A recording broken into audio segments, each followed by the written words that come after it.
Hello YouTube, how's everyone doing? It's Professional here. Welcome back to my playthrough of Apollo Justice, Ace Attorney Trilogy. If you guys are enjoying the series, do drop a like. We are near the end of the game, and for people wondering, I will be doing Miles Edgeworth in Ace Attorney Investigations Collection, but I want to wrap up the playthrough of this before we start that up. So we got only 3 cases left in the game. We finished the 3rd case last time.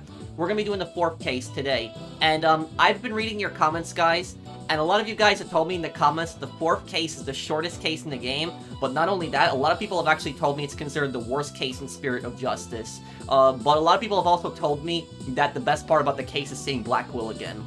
So I guess we'll see if what this case is like. We'll see if it's actually a good case. I hope it is. But Turnabout Storyteller. Let's do it here. Trial Day 1. And also, I think that we play as Athena in this case. Episode 4, Turnabout Storyteller.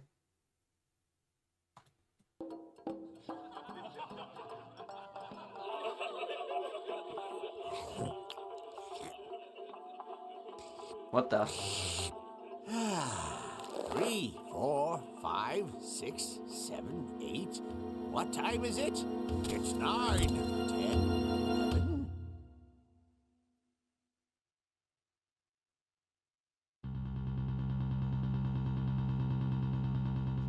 Oh no, well... Shisho's dead! No! Do you think he did it? Oh no. If he did, then what do we do now? Hey, pull yourself together. Don't worry, I have an idea.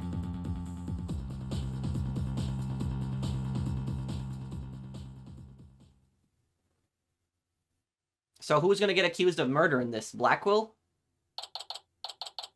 May 13, 9:45 a.m. District Court. Defendant Lobby. Number 6. What the heck? Who brings the defendant to his own trial late? Plus, the request was so last minute I didn't even have a chance to talk with my client. He's late for a very important date. That's Widget, Athena's robot. He talks like that. My name is Athena Sykes, armed with an analytical psychology and a full arsenal of legal know-how. I'm a fully competent defender of the Right Anything Agency. Though I wish my client would show up already. The trial's about to start. Heh, it appears we made it just in time. Where have you been? The trial's about to start, Simon. Oh, it's Blackquil. Okay, so I'm gonna do Blackquil's voice. I try to do his accent, how he sounds. You needn't get so worked up, Athena. His baldness can wait. There's no way he'd wait for me. And besides, why would I want to start off on the wrong foot with him right out of the gate? Dealing with such matters is part of being a lawyer, if I'm not mistaken. Yeah, well, covering for your lateness is not. Still, but a rank amateur, I see. This is Simon Blackquil. He might not look it, but he's actually a prosecutor and a psychology specialist. He and I go way back. As for our shared specialization in psychology, we're both disciples of the same person, so to speak, but he's kind of my senior, I guess. But a twisted sense of humor, no. I wish he'd stop treating me like a child all the time. So, where are the Right Dono and Justice Dono? Mr. Wright is abroad, and Apollo is helping Trucy for Magic Show. Didn't I tell you? They're what? So neither one of them are here? Leaving you to take this on alone? Yep. Ye gods. Call Right Dono back. It's not too late. Oh no, not too late at all. He would only need to know how to teleport. Tisk. Very well. Then I will... Excuse me. Then I will settle for Justice Dono. Go grab him by the horns and drag him here. Apollo's literally in the middle of a show, Simon. You may not want to admit it, but I've got what it takes to take on this case. Just leave this to me and go watch from the gallery. As your defense derails in spectacular fashion? No, as I win the heck out of this trial. I'll be okay, promise. So wipe that look off your face already, will you? Anyway, I take it the guy behind you is... Yes, he's your... He's asleep again. Hoy, Bucky, wake up. Yeah. Ow. What'd you do that for, Simon? This is my client? Huh? Who's this yeller chickadee? She is your lawyer, such as it were. I'd say she's more green than yellow, however. Lawyer? She sure doesn't look like Look it, does she? Is she like your fellow apprentice or something? Something like that. I've known her longer than I've known you. You could say we're bound to one another. Oh, Mickey. Well then, guess I better call her Miss Chickadee then. Simon, this guy's not only rude, but he's 3 sheets to the wind at his own trial.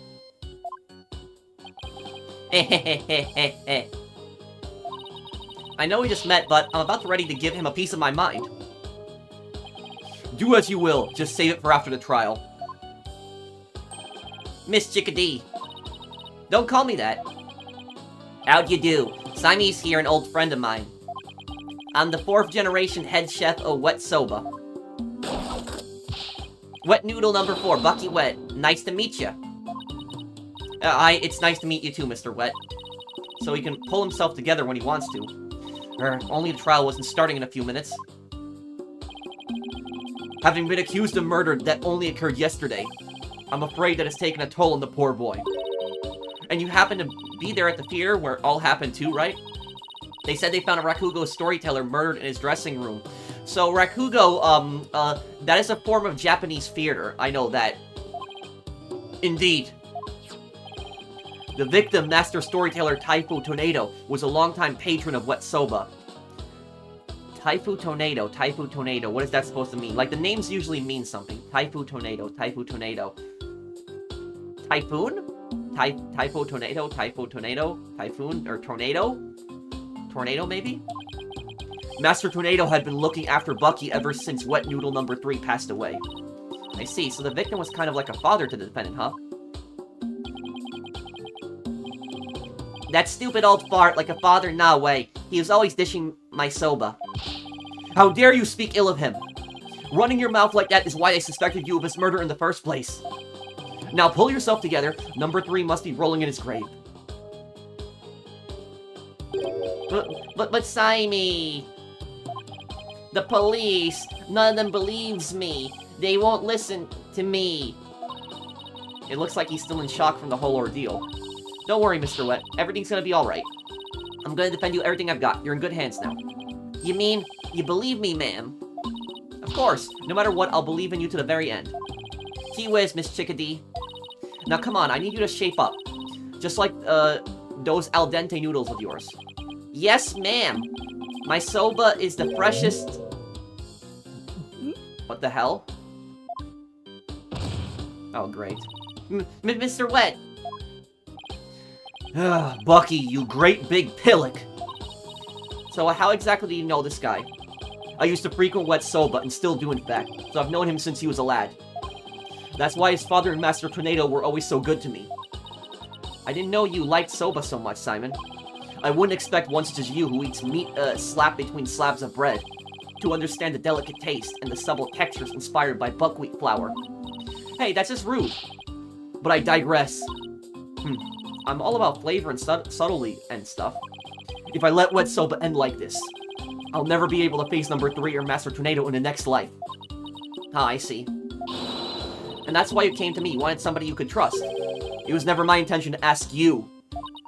I'll show him I can handle it just fine. Well, I believe it's about time. What? We haven't even properly discussed the case yet. What's the matter? You look nervous, Athena. Don't tell me you're chickadeeing out. I'm just trembling with the excitement of battle, that's all. Off, gents, let's do this. Come on, Mr. Wet. Get up off the floor. We've got a case to win. Yes, Miss Chickadee. I'm gonna do my best. Wet soba, wet soba, wet soba, wet soba, wet soba. What?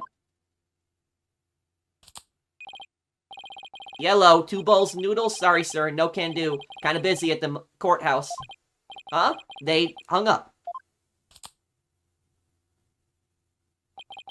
Okay, let's do this. He's not going to do himself in or his case any favors like this, Simon. Maybe we should let him go get some rest somewhere. Let me rest, if I were a lump of regular flour, dough for udon noodles. But I'm fresh like my soba, and you don't let soba dough rest. It's all about the 3 freshes. Grind the buckwheat seeds fresh, cut the dough fresh, and boil the noodles, fire up.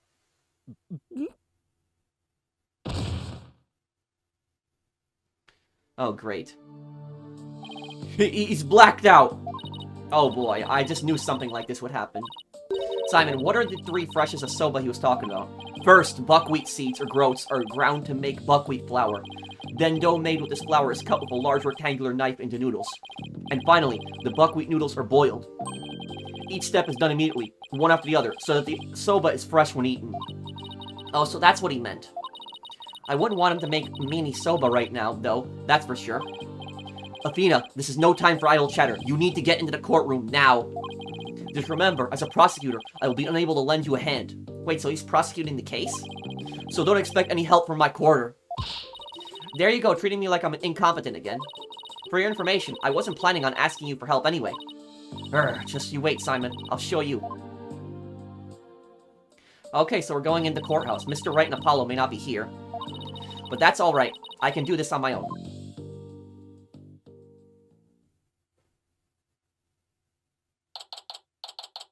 May 13, 9:50 a.m. District Court. Courtroom number 4. Court is now in session, day 1. All rise. Court is now in session for the trial of Bucky Uendo.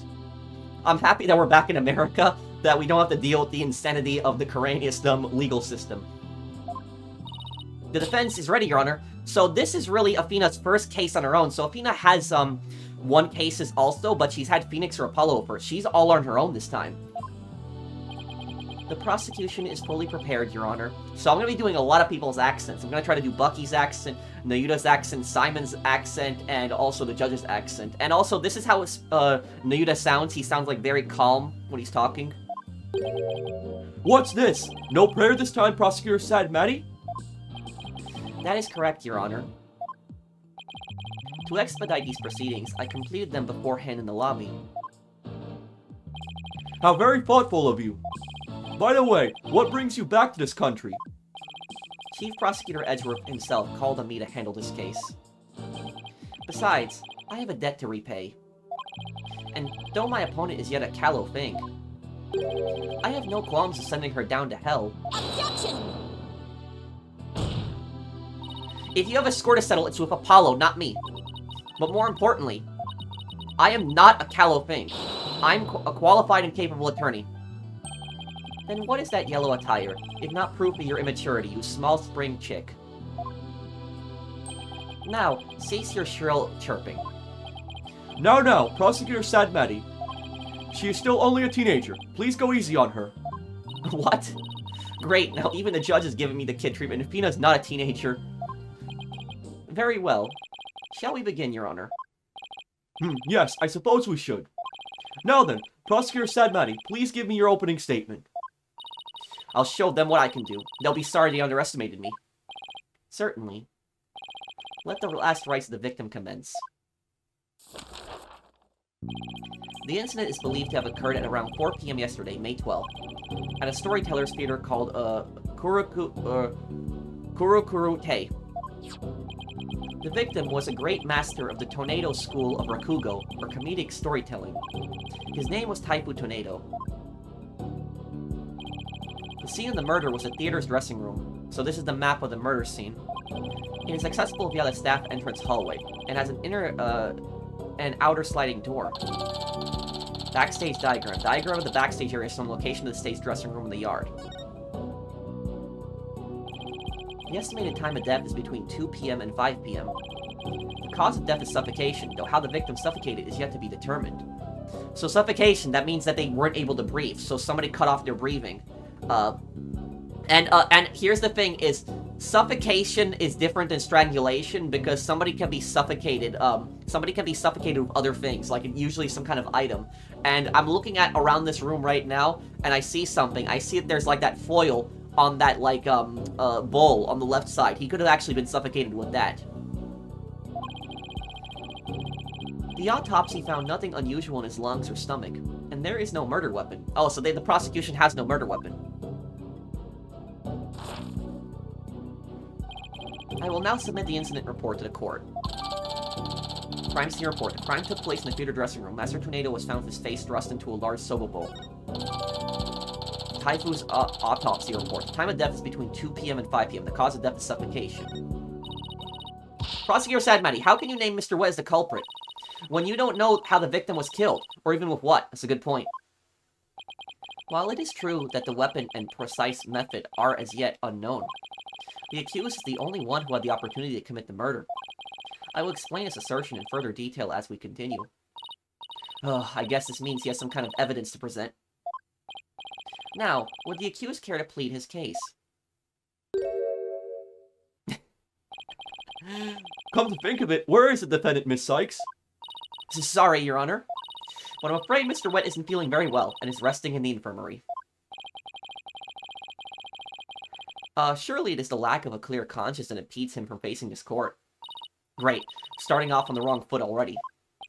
Mr. Wet is the head chef of a soba shop frequented by the victim. On the day of the incident, Mr. Wet went to the theater at the victim's request. Taifu Tornado was a connoisseur of soba, as you can see in these photographs. He was apparently making soba himself in his dressing room that very day. The soba found at the scene is likely the soba he himself made there. Liking soba's one thing, but making it in a theater dressing room, a bit much not. Master Tornado truly had a passion for soba, didn't he? For a man like that to be murdered by a soba chef is simply unthinkable. And yet, the accused had ample motive. For in the victim's safe, we discovered the deed to the accused's shop. Mr. Wet was to inherit a wet soba when he lost his father recently. However, it's believed the victim stole the shop's deed during the transfer process. The prosecution believes the accused killed the victim in order to get the deed back. Wet soba deed. Found in the victim's possession is the deed for the soba shop. The deed holder is Bucky Wet. Wait, so Bucky owns the, Bucky owns the shop, A murder over the deed to a shop. That does sound like a plausible motive. Rakugo, storyteller of 55 years, who is famous for his soba-based routines. He has 2 disciples under him in his troupe.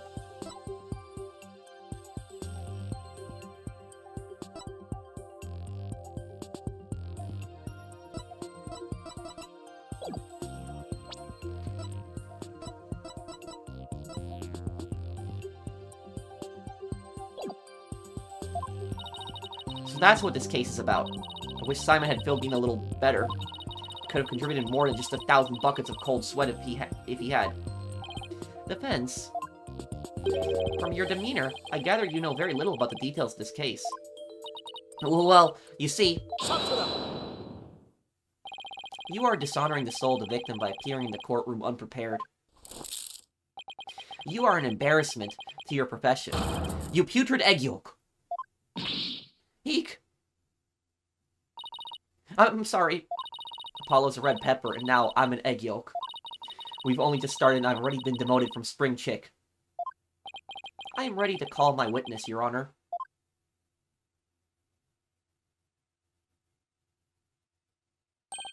Let us listen to the words of one who was present when the crime was discovered. Someone was there when the victim's body was found.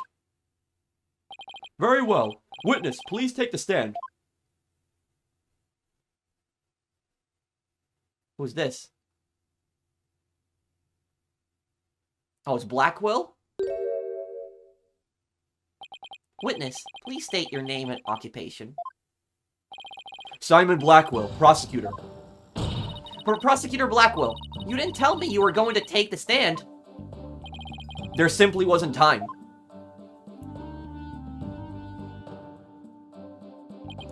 What a shame, Prosecutor Blackquil. Had you shared the damning scene you witnessed beforehand with the defense, we could have moved this trial along and saved the victim's soul that much faster. The damning scene? What in the world did Simon see? Prosecutor Sadmati, was it? Before I give my testimony, there's something I'd like to confirm. By all means. This case involves Rakugo, a very traditional form of Japanese comedic storytelling. Do you have enough knowledge of this art form to handle the case competently? Are you implying that I'm not qualified for this case? Not yet. I'm simply trying to ascertain your familiarity with the topic for now.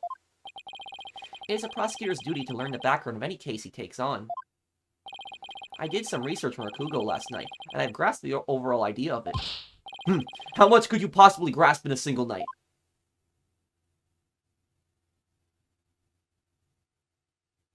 Where's that butterfly keep coming from?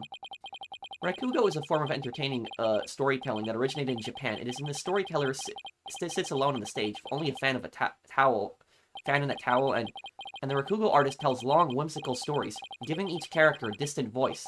This traditional art was originally invented by monks to make sermons more interesting. Wow, he's really prepared. Are you satisfied?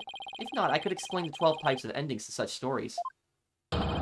Or shall I perform the famous story of Jugamu instead? It appears it appears you have put in a bit of study. Your acknowledgement is most welcome, Prosecutor Blackquil. I can see you are known for being quite thorough in your research, Prosecutor. Now, I would love to see you perform that story you mentioned, if you don't mind. If that is your Honor's request. Jugamu. Your Honor, can we please get back to the trial? Oh, right. Of course. I nearly forgot. Seriously, of all the things for you to forget. Now then, back to the case. Prosecutor Blackquil, please tell this court what you witnessed. So, I'm curious what Simon's, what Simon's testimony is gonna be, because this is Simon's friend. So he's not gonna lie, obviously, but he's also not gonna want to convict his friend, so there's not gonna be really any lies in this. I went to the theater yesterday and arrived at approximately 4 p.m. I went straight to Master Tornado's dressing room to say hello. Bucky went into the dressing room thereafter, only to come storming out a while later. Master Tornado's junior disciple, Uendo, apparently then entered the room after. That's when Uendo discovered Master Tornado's body. Now, wait just a minute here, Prosecutor Blackquil. With testimony like that, you're practically accusing Mr. Uendo of the crime. All I can do is state what I saw. I can't help how it appears. But a qualified and capable attorney such as you should be able to dispatch with it, right? Well, yeah, duh. Alright, I guess I'd better start by getting all the info out of him that I can.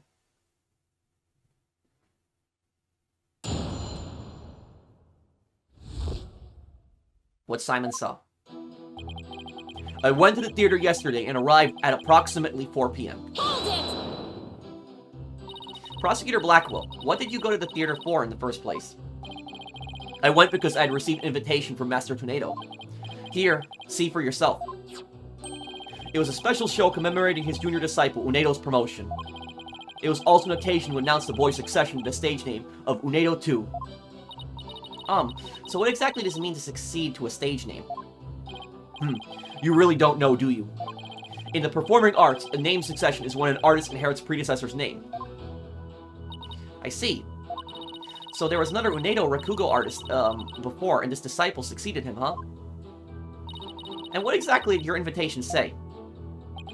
It contained a simple letter of salutations and an outline of the show's program. Oh, it appears Taifu Tornado is going to perform Toki Soba, or Time Soba. He's famous for his masterful pantomime of eating soba using only his fan as a prop. What? And Uendo was to perform Soba Se, or Soba Gluten, a soba-themed show I see. It seems you know a thing or two about Rakugo yourself, your baldness. The first to perform was the senior disciple, Gairu, followed by Uendo. And lastly, Master Tornado. The invitation Simon received from Master Tornado to the show's commemorating Uendo's name, succession, and promotion. I see. So that's why you happened to be at the Storyteller's Theater yesterday. So what happened after you arrived? I went straight to Master Tornado's dressing room to say hello. And how did Master Tornado appear when you said hello to him? I went with the intention of greeting him, but ultimately, we didn't actually meet. You didn't see him? Why not? Gairu escorted me to the dressing room, but we heard the sound of Rakugo being performed from within. Thinking the master was rehearsing, we decided to wait in the hall until he was done. You heard Rakugo being performed in the dressing room. Yes, not just me, but Gairu as well. In other words, you can confirm that the victim was still alive at around 4 p.m. Correct. I couldn't hear him clearly through the doors, but I'm sure it was Master Tornado. Well, you don't know 100% it was Master Tornado. I could tell because it was the time sober routine being performed in there. It could have just been to throw off the time. So that means the victim was killed sometime after that. Around 4 p.m. then. Bucky went into the dressing room thereafter, only to come storming out a while later. Hold it! Please tell us in detail how Mr. Wet appeared at the time. Gairu and I were waiting in the hallway for Master Tornado to finish practicing. When Bucky appeared and entered the dressing room with thanks. What happened after that? We heard what sounded like Bucky shouting inside the room. About 10 minutes later, Bucky came back out of the dressing room looking rather irate. This is most likely when the murder was committed. The victim was an elderly man. It would have been entirely possible to kill him with a span of 10 minutes. Well, you could probably kill him in less than that. I better come up with some kind of counter-argument, and fast. Master Tornado's junior disciple, Uendo, apparently then entered the room soon after. Hold it! What do you mean by apparently? Didn't you see him go in? No, I couldn't. I wasn't able to see the dressing room from, door from where I was standing at the time. Oh, so you see, that's where Blackquil is the B right there. So I wasn't able to see him enter. But Gairu, was right in front of it, so I'm sure C-Shot saw it all. I see. And why do you suppose Uendo went to the dressing room anyway? He had just finished his routine, so he was making a courtesy call. Disciples to pay their master respect right before and after each performance. And all the disciples are expected to do this, huh? Yes, it is common courtesy among Rakugo artists. I see. Could you tell us what happened after Uendo went to the dressing room? Certainly. That's when Uendo discovered Master Tornado's body. Hold it! And how did Uendo act at the time? After Uendo had been in the dressing room for just 2 or 3 minutes, we heard a scream from inside the room, and Uendo came flying out. Did you hear any signs of a struggle at that time? No, just Uendo's woeful scream. I see. Wait a... Well done, Prosecutor Blackquil. Look at what Blackquil says. After Uendo had been in the dressing room for 2 or 3 minutes, we heard a scream from inside the room, and Uendo came flying out. Why would it take him 2 or 3 minutes to scream? You would scream in a matter of seconds. If you walked into a room with a dead body, you'd be screaming in a matter of seconds, not in 2 or 3 minutes. Why did it take 2 or 3 minutes to respond afterwards, after you see the body? Your testimony has given us quite a glimpse into the sequence of events. Thank you, Prosecutor Blackquil. And now, please allow me to summarize your testimony. While Prosecutor Blackquil and Gairu were in the hallway waiting for Master Tornado, the accused came along and entered the dressing room with some items in tow. He was heard shouting for a time inside the dressing room, and about 10 minutes later, he came back out of the room, seeming rather angry. A short time after the accused had come and gone, Uendo Tornado went into the room. Uendo Tornado. What is that name supposed to mean? I wonder. A few minutes later, after having discovered the victim's body, Uendo gave a scream. Why did it take a few minutes? And came running out into the hallway from within. Prosecutor Blackquil and Gairu then ran to the room and saw the body for themselves. From the circumstances, it's quite clear that the accused murdered the victim. This is crucial testimony indeed. Simon's eyewitness account at the time of the incident. Defense. An eyewitness has given conclusive testimony. Why not let it all go now and allow the victim his last rites? Ugh, I hate when he says that. Just let it go. Not in your life. If Uendo went to the dressing room too, and was the first to discover the body, then who's to say he didn't commit the crime? Uendo was in the dressing room for a mere 2, perhaps 3 minutes. He could not have possibly committed murder in that time, not without making any noise. Oh, Simon, why did you have to give that awful testimony? Well, he suffocated him. So if he was suffocating him, he can't breathe. And if he can't breathe, that means he can't talk. He can't scream. He can't yell. So 2 to 3 minutes is enough time to suffocate somebody, especially an old man. Prosecutor Blackquil, can't you give me something a little better to work with here? Isn't it up to you to ask the right questions? I am certainly willing to tell you all that I know. So if you truly are as capable as you claim, then draw out what you need yourself. This is no time for your twisted games, Prosecutor Blackquil. Just admit you don't remember it all that well.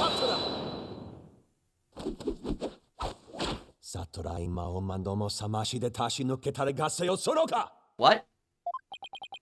Prosecutor Blackquil, watching you collude with the defense like this, I see that you are no prosecutor.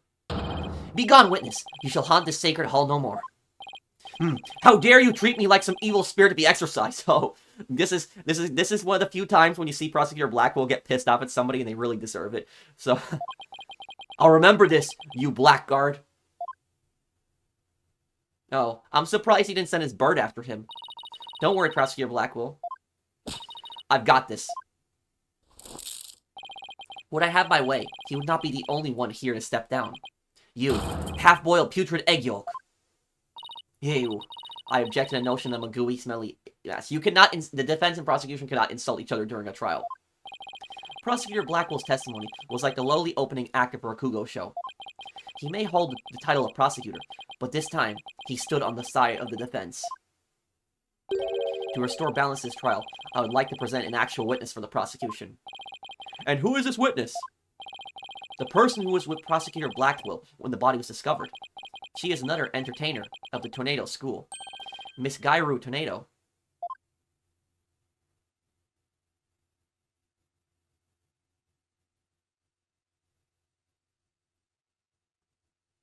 Oh my god. What is she wearing to court? How can you come to court dressed like this? You're literally testifying in a murder case and you're gonna come to court dressed like this? Please state your name and occupation, witness. Hello everyone, I'm here to represent the Tornado School for Twisty Twist Twist! And balloon! There you have it! A stunning balloon hat! It's me, the balloon artist you all know and love, Gairu Tornado. Just call me Gairu, sweetie. 1, 2... Balloon! What a way to capture your audience's attention. I dare say I can't take my eyes off those balloons. Please tell me you're talking about the hat, Your Honor. Oh, Mr. Judgy, I'm so glad you liked my performance. Would you consider joining my fan club? Pretty please. Oh, absolutely. And please save your fanboying for after the trial, Your Honor. Anyway, Gairu. I can't help but notice you seem awfully cheerful having just lost your master. Of course I'm sad. But Shizo would scold me if I didn't put on a big smile. Never show sadness. Smile, smile, smile. With a twisty twist twist. And balloon. There you have it. One gorgeous cake. I see. I guess an entertainer's gotta do what an entertainer's gotta do. Her balloon art's worse than a Rorschach test. All I saw was a severe monster head. Gairu, you're obviously a balloon artist. So how did you come to be a member of a Rakugo school? Well, my father, my late father that is, was a Rakugo artist, you see. So I joined Tornado School to be just like my daddy someday. I see. My father and I owe so much to Shinjo, our master, but that Bucky went. Oh, how could he? I want to see him pay for what he's done as quickly as possible. Your distress is entirely understandable, and my condolences for your loss. And, not only that, but you have more to say about Mr. Wet. Every time he comes to deliver soba to us, he yells at me. He always tells me to get away. Is there any reason why he would say such a thing to you? He says the smell of my perfume will get into his soba and ruin it. Like, how can he say that? This is a great scent. How very rude of him. I don't blame you for being upset. Excuse me, Your Honor, but please don't let Gairu's balloons bias your judgment. Mr. Wet hasn't been proven guilty yet, remember? It will be interesting to see how long that fire of yours will last, defense. Now then, Gairu, please share the truth with this court. Yes, Gairu. Your testimony, please.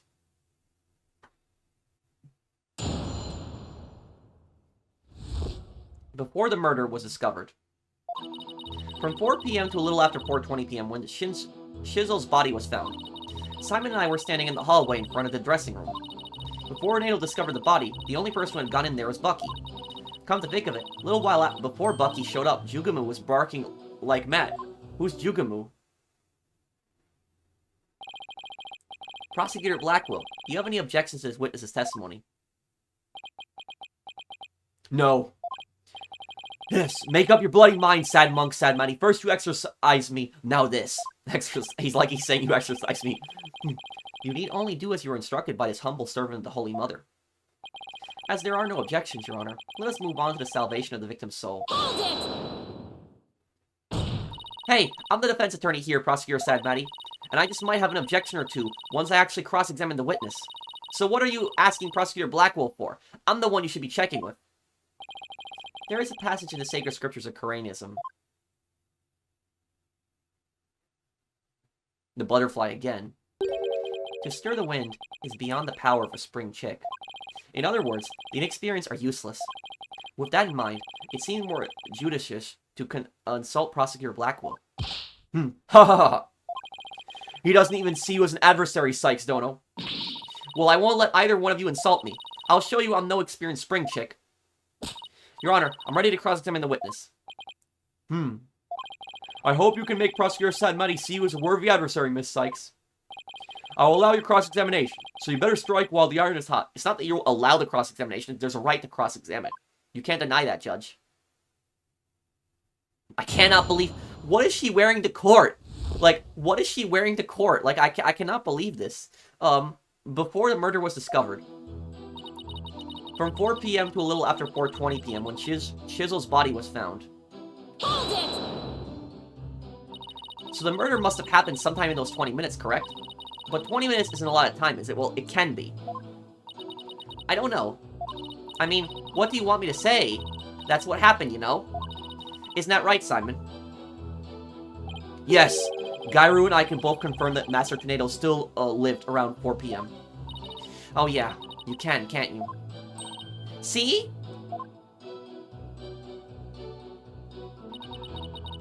Simon and I were standing in the hallway in front of the dressing room. Hold it! The fact that the two of you were there in the front of the dressing room means you were able to see everyone who went in and out, right? Of course. Or are you insinuating that I was daydreaming or sleeping while standing up or something? No, of course not. I saw everything, I tell you. Fine. So you say anyway. But did you really? Before Needle discovered the body, the only person who had gone in there was Bucky. Okay, so here's the thing is, if this testimony is true, which I think she's lying about something, but if this testimony is true, the only person who could have killed him was Uendo. That's the only person who could have killed Tornado was Uendo. It was Uendo. Because Uendo was the last one in the room, screamed. That is the only person who could have done it. Hold it! Only the defendant and Uendo entered around the time of the murder. That's right. That's why it must have been Bucky who killed poor Shizu. Let's take a deep breath, okay, Gairu? So not a single other person set foot in the dressing room during that time. I already told you over and over, didn't I? There was nobody else. I must apologize on the lawyer's behalf. Even her memory is that of a spring chick's. Please overlook her transgression as best as you can. Oh, I see. Poor thing. Hang in there, sweetie. Ugh. Hey, who are you calling a bird brain, buddy? Come to think of it, a little while before Bucky showed up, Jugamu was barking like mad. Hold it! Jugamu? That's my doggy. I keep him at the theater. Let's see. With a twisty twist twist. And balloon. There you have it. My cute little Jugamu. He's kind of creepy looking. Oh, but he's really, really, really good, boy. And why was Jugamu barking? Do you think it's because he saw someone suspicious? If so, then we have a new suspect in this case. Now, why was he barking again? Oh, I remember. Because it was time for me to feed him. So I went into his yard and gave him some food. Couldn't somebody have slipped into the dressing room while you were doing that? Nope. The door out into the yard was wide open. But here's the thing is, this is contradicting Simon's testimony, because Simon said that they were standing in the hallway. I would have seen if anybody went to the dressing room. Prosecutor Blackquil, come down to the stand for a sec, please. How many times must I do this? You saw what Gairu was talking about, right? So why didn't you mention it before? I can't be expected to remember every minute detail. Well, remember them now, please. Did Gairu go out into the yard? Yes, I remember now that she went to feed Jugamu. And I saw her looking towards the dressing room quite frequently as well. Do you recall anything else? It looked as though she were feeding the dog a great quantity of dumplings or something. Jugamu couldn't finish them all, so he buried the rest in a corner of the yard. That's about all I can remember. She was probably seeing the murder happen. That's why she was staring so much. Simon's eyewitness account at the time of the incident includes additional info. It looks like Gairu was telling the truth. Your Honor, I like Gairu's statement, last statement added to her testimony. As you wish, defense. I was in the yard, but the door was wide open, so I could keep, watching the dressing room.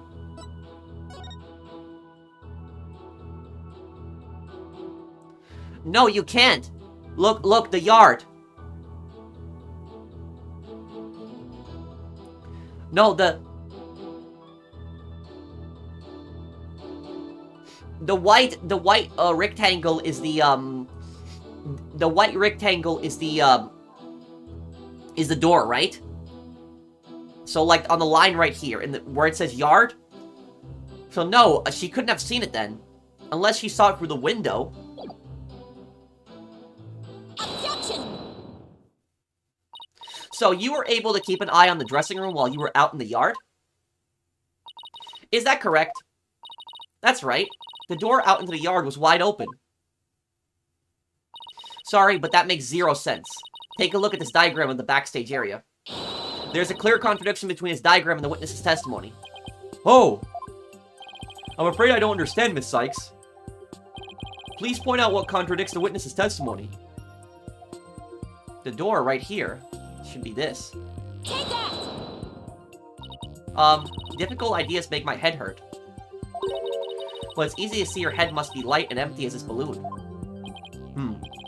I'm afraid I don't see anything, contradictory about this spot either. A heavy penalty for lightweight thinking. No, I'm right. I know, I'm right. I promise to point out the contradiction. No, I'm right. I know.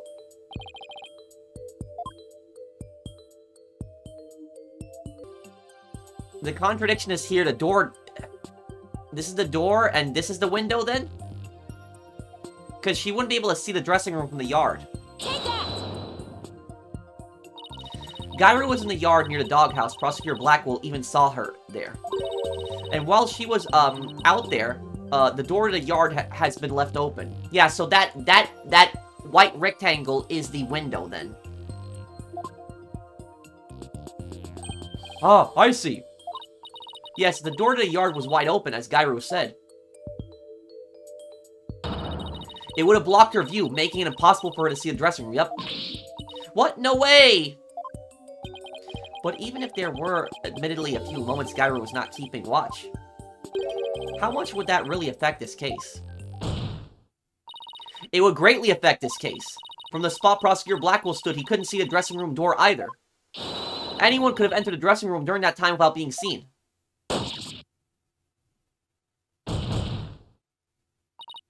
Gairu, why did you try to hide the fact that you weren't watching the dressing room?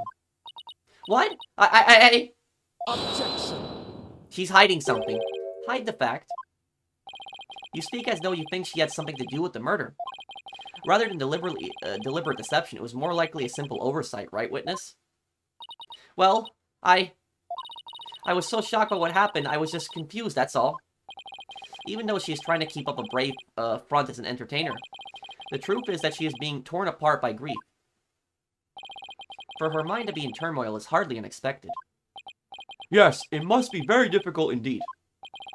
To a disciple, one's master is akin to a real parent. Surely her shock is immense.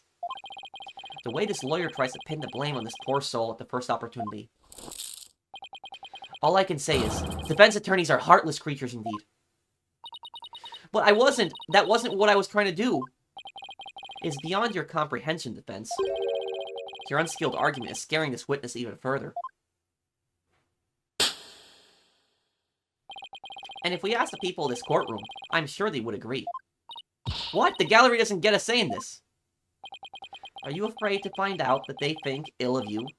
Or that perhaps you are in the wrong? Listen to them now with that keen sense of hearing you are so proud of.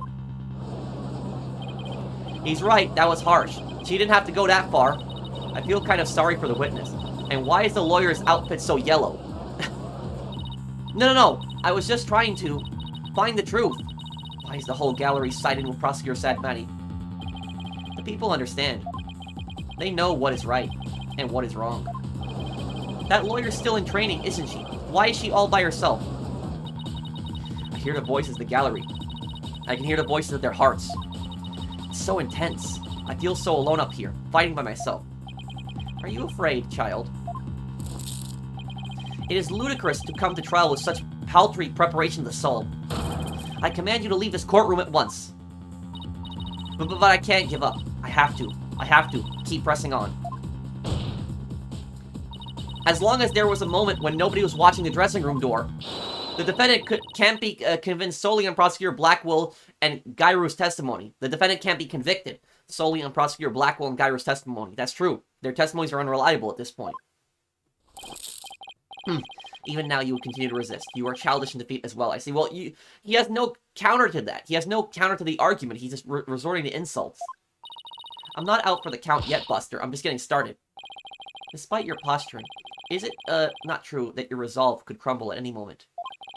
With but little push, you would surely succumb to despair. Where does that butterfly keep coming from? A little push, as with this piece of conclusive evidence. Conclusive evidence, huh? That is correct. We found a critical piece of evidence at the scene of the crime. The victim's dying message, which clearly implicates the accused, Bucky Wet.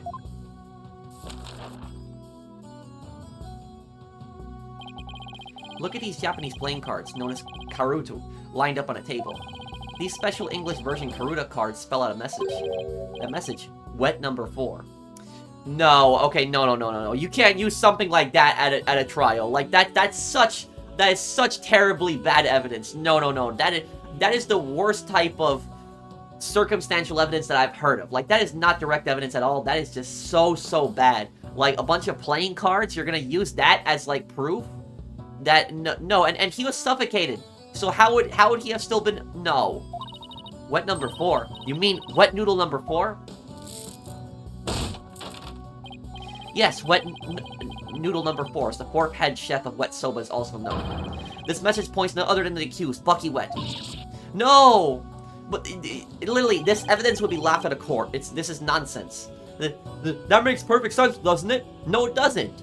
No, it doesn't, Judge. Wow, great job, Mr. Prosecutor. No!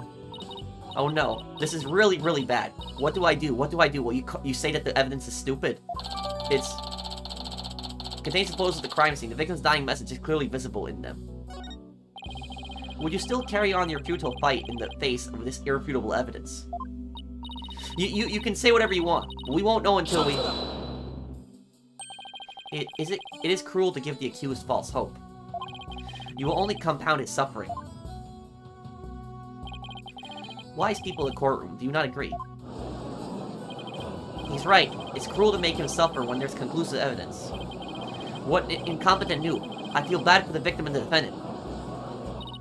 What? But I'm trying to prove Mr. Wet's innocence here. I know you can hear them, defense. Their voices implore you to save the accused's soul. It is time for you to let it go and move on, you an experienced lawyer. You lack the competence with which to accomplish anything meaningful here. Is he right? Is this too much for me to handle on my own? What good is she doing anybody? She should just quit right now. Now, Defense, leave everything to this humble servant and the Holy Mother. Silence. That's Blackquil. What? He's trying to use your keen sense of hearing against you to manipulate the trial, Athena. What a cheap trick for a supposedly holy man. Oh, so Simon. It's weird to have Prosecutor Blackquil on our side. That's really weird. And you fod poodles in the gallery. Can a man watch a trial in peace? This inexperienced amateur is about to turn the trial around. Does that prosecutor really think she can turn things around? The mood in this courtroom is starting to change. Prosecutor Blackquil, what are you doing at the defense's bench? I grew bored of watching from the gallery. Besides, if I were to leave this trial to the spring chick and lose my favorite soba shop in the process, I will be quite cross. So Blackquil is going to be helping us. And also, remember that when Blackquil tapped his head, that you would hear the cuffs jingle, but because he's a free man, you don't hear the cuffs jingle anymore. I like that attention to detail. You voluntarily stand the side of impurity and sin. Truly, what a fool you are. To think you were so easily manipulated by his parlor tricks. Whatever happened to qualified and capable, Athena? I just let my guard down a bit, but it won't happen again. Then gird up your loins and steel yourself for battle. I'm not girding up anything in this skirt, but I'm ready to get serious. It seems there is now yet another soul I must cast down to hell. I was in prison for a long time.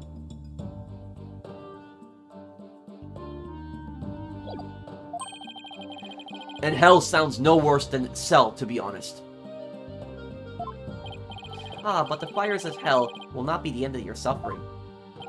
For the sin you have just committed, you shall surely be reborn as a panda in your next life. Panda? A white and black reverse panda, that is. And you shall be put in a zoo to be exposed to public ridicule. A threat like that won't work on Prosecutor Blackquil. After all, he's already used to looking like a panda in this life. Who are you calling a panda? Sorry. I see that you are both prepared to face the fires of damnation. Gairu, thank you for your service. You may step down now. Okie dokie. Bye-bye, balloon.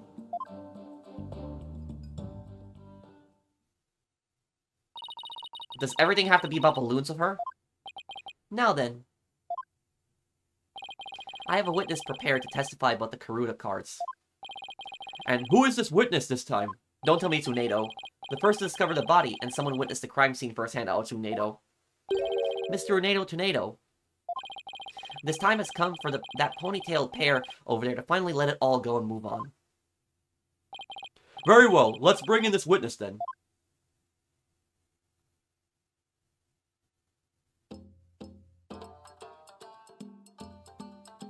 This is Uendo? That's probably the killer. Witness, please state your name and occupation. I'm the Rakugo storyteller Uendo. Even if my performance isn't worth watching, I will certainly watch my words. I wouldn't want to say anything thoughtless and get arrested. After all, that'd be a no, hee. Thank you, everybody. Good night.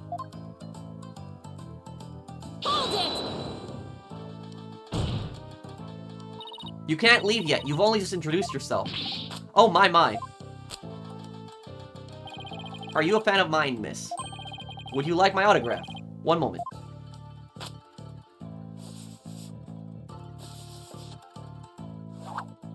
What the? Ow. What do you think you're doing? No need to stand on ceremony. My fan deserves a fan, after all. A fan for a fan. Nice one. Hee. Oh, why, if it isn't Simon. How are you on this fine day, sir? Quite a dilly of a pickle we found ourselves in, wouldn't you say? I don't believe I've ever seen you talk quite so much, Uendo. Never performed in a place like this, you know. I got butterflies here, can't you see? Why do I always get the weird ones? Pardon me, witness. As much as I enjoy your banter, I believe we had better return to the case at hand. Ah, I suppose you're right. In that case... I was promoted to Fudasun yesterday, and received the stage name of Uendo. The show was our way of celebrating my new name, middle rank standing he. And then that happened. So that's some kind of cigarette, is that? I thought that was a book, but it's apparently a cigarette. I never dreamed something like that happened to, not in a million years. And just as I got my chance to start repaying my debt to Shizo too. Yeah, plus, I'm worried about Gairu. The way she clung to Shizu, poor thing. I told her to keep a stiff upper lip. Stiff like rigor mortis. Rigor mortis sets in after death. Keep telling those lame jokes, and Shizu will come scold you from the grave. I wouldn't mind getting yelled at, you know, if it meant seeing him again. Uendo, please. As charming as your various characters are, this isn't a Rakugo stage. Let us hear your testimony now, witness. Tell the court about the evidence left at the scene, the proof of the accused's guilt. This is gonna be good. This guy's the killer, probably. Shizu's dying message. I noticed Shizu's dying message right away. The stiff cards were right there next to the stiff, you see. Hey now, enough with the silly puns already. Stiff basically is slang term for a dead body. It's actually a very rude way to say. So when somebody says stiff, it's a very rude way to say dead body. Very rude. You don't really have respect for the person who died. So this already tells me he's involved. Just through his dialogue alone. Anyway, I got the meaning right away. I knew it must have been talking about Bucky. That was the Master's final message, left as he was drowning in soba broth.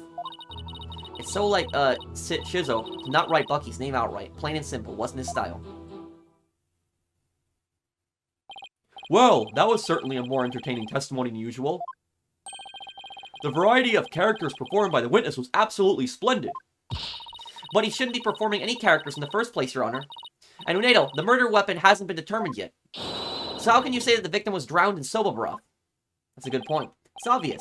All you have to do is look at the crime scene. He was found with his face shoved in a bowl. It's only natural to assume he was drowned in the broth for the noodles. Except we're not here to assume things, Uendo, so please stick to the facts. My, it's like a soba chef to kill someone this way, wouldn't you say? And with the Karuta message he left behind, it's clear Bucky Wet did it. Setting aside the issue with the murder weapon for now, that dying message certainly does seem to be irrefutable evidence. Indeed, it proves the absolute guilt of the accused. Before, I gotta admit that I can't see how that message could mean anything else. Bucky used soba for the deed, all to get back that soba shop deed.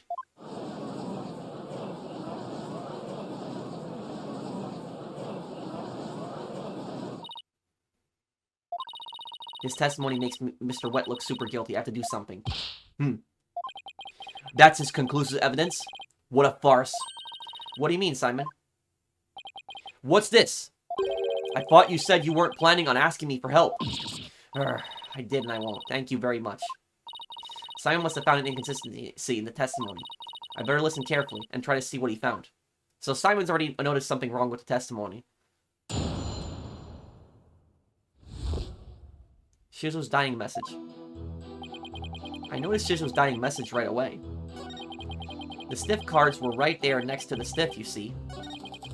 Hey now, enough with the silly puns already, Anyway, I got the meaning right away. I knew it must have been talking about Bucky.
press him for more information.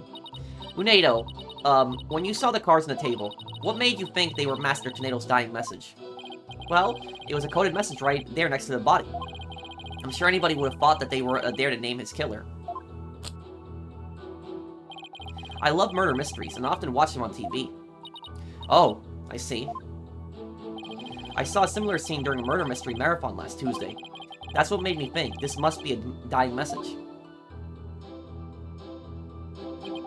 The stiff cards were right there next to the stiff, you see. Hold it! The cards were on the table. Your master's body was slumped over, right? You must have been surprisingly calm to notice them at the time. As I said, the stiff cards were right there next to the stiff, so they were hard to miss. But wouldn't it have been more natural to notice the victim rather than the cards? The message just caught my eye because the stiff cards were right there next to the stiff. Ugh! This guy's pissing me off.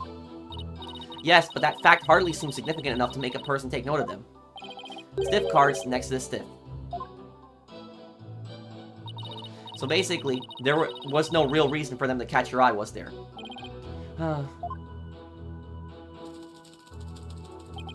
Hey now, enough with the silly puns already. Hee hee. Hold it! That's right, I need you to give your testimony, not perform a scene. Please remember you're on the witness stand, not the stage. But look at all these wonderful people in the audience. It's only natural for an entertainer to want them to have some fun, hee hee. I guess we can let a few jokes slide, right? Ah, the inevitable bleeding of your work into other areas of your life. I know how that is. I find myself being unwittingly judgmental in my personal life, too. Right. That's exactly what I'm thinking about. Well done, Your Honor. Guess you can't judge a judge by his cover. Ho ho ho ho. I advise the defense not to be so critical of the witness. He's talking nonsense in his testimony. Much obliged, hee hee. Anyway, I got the meaning right away. I knew it must have been talking about Bucky. Hold it! The cards do spell out wet number 4, which could be interpreted as wet noodle number 4, I guess. I suppose you took this to mean Bucky wet. There's only one wet noodle around here, and you've seen that giant 4 in his back. It's the only interpretation that makes sense. Yeah, I guess so. But wait a minute. What is it? What if there's another wet noodle in the area? Oh, that was bad.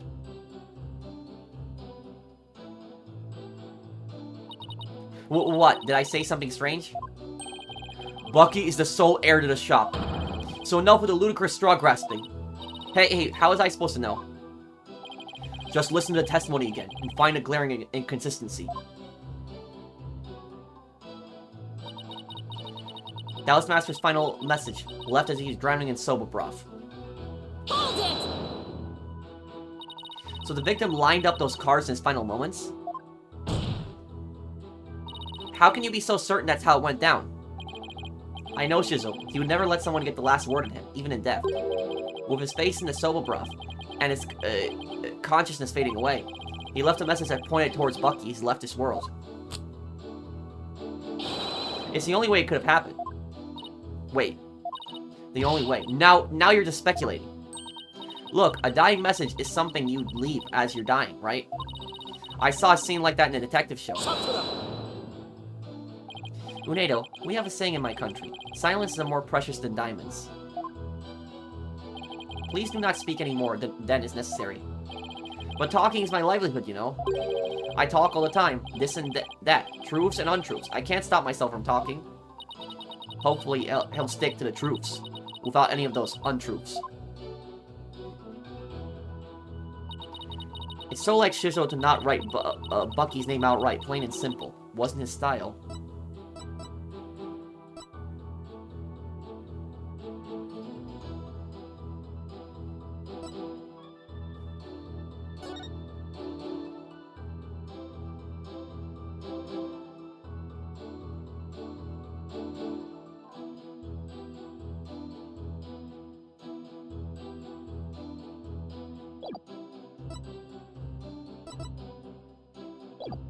Hold it!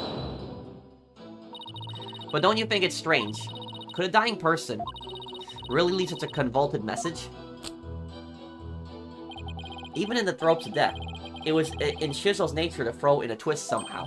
Truly the consummate entertainer, till the very end, don't you think? Was he really that great of a man, Simon? Oh, was he really that great of a man, Simon? It would have been no easy task, to be sure. But who knows? He was an entertainer for 55 years for nothing. If I ever bite the big one like that, I want to leave a message as good as Shizo's. Well, let's hope it never comes to that. So Simon, are all Rakugo artists like this? It's hard to say. It could simply be eccentricity of an entertainer, or perhaps he's hiding something. Well, he has never entertained people in a court of law. And if he is trying to hide something, maybe it'll show up as a contradiction or something.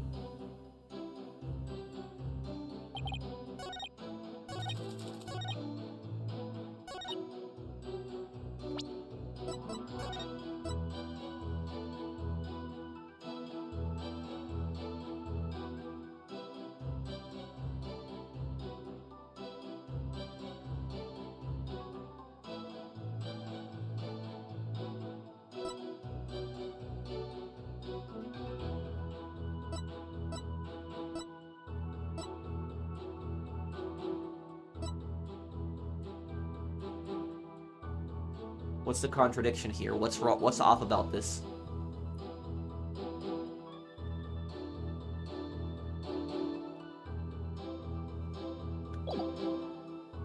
Doesn't make sense how he'd be able to write that while he's being suffocated.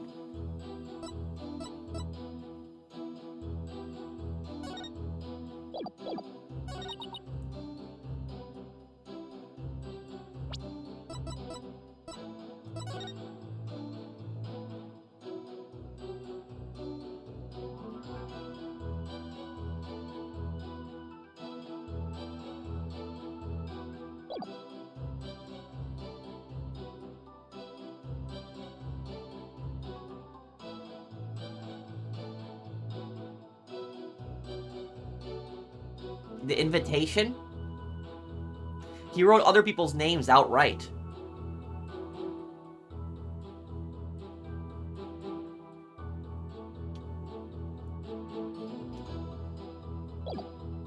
Objection! No. It's not this one.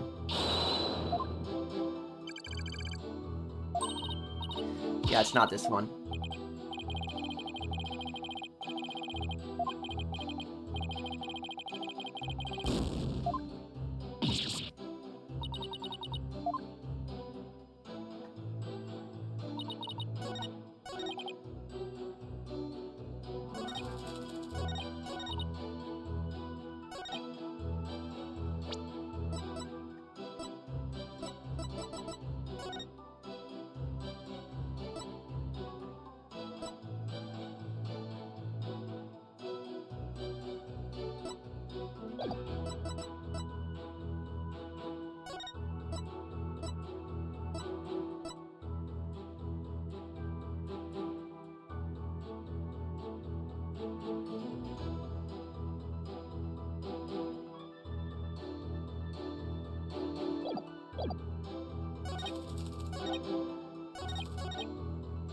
Hold it!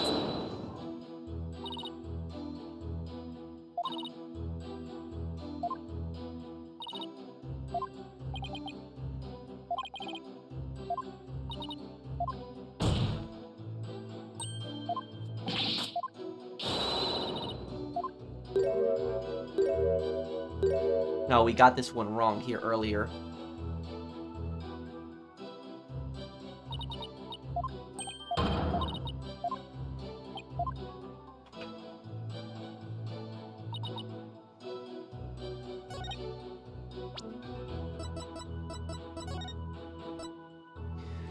Those cards,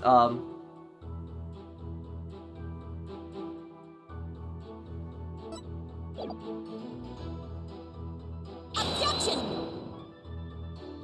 No. Damn, ugh, I'm having some bad luck here. I can't even tell what's written really on those cards fully.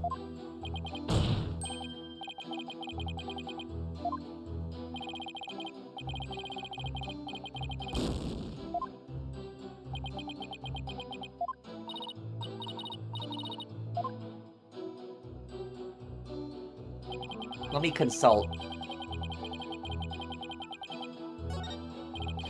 What's the matter, Athena? Have you been busted by Prosecutor Sad Monk already? Sad Monk. Of course not. I just don't have any idea what to do.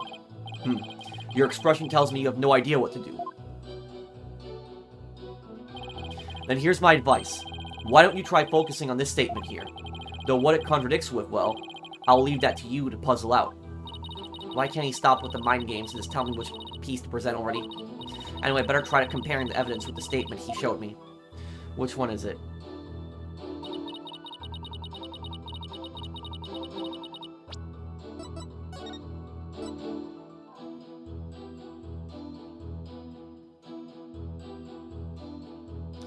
If he was drowning in the soba broth, how would he be able to see the cards? Is that it? How is he able to see the cards if he's drowning in the soba broth? Objection! No, no, no.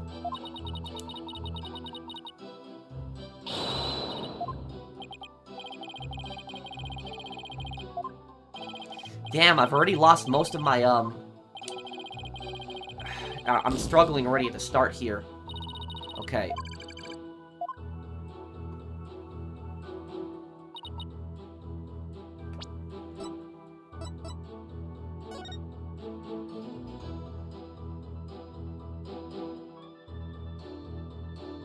Nothing was found in his lungs.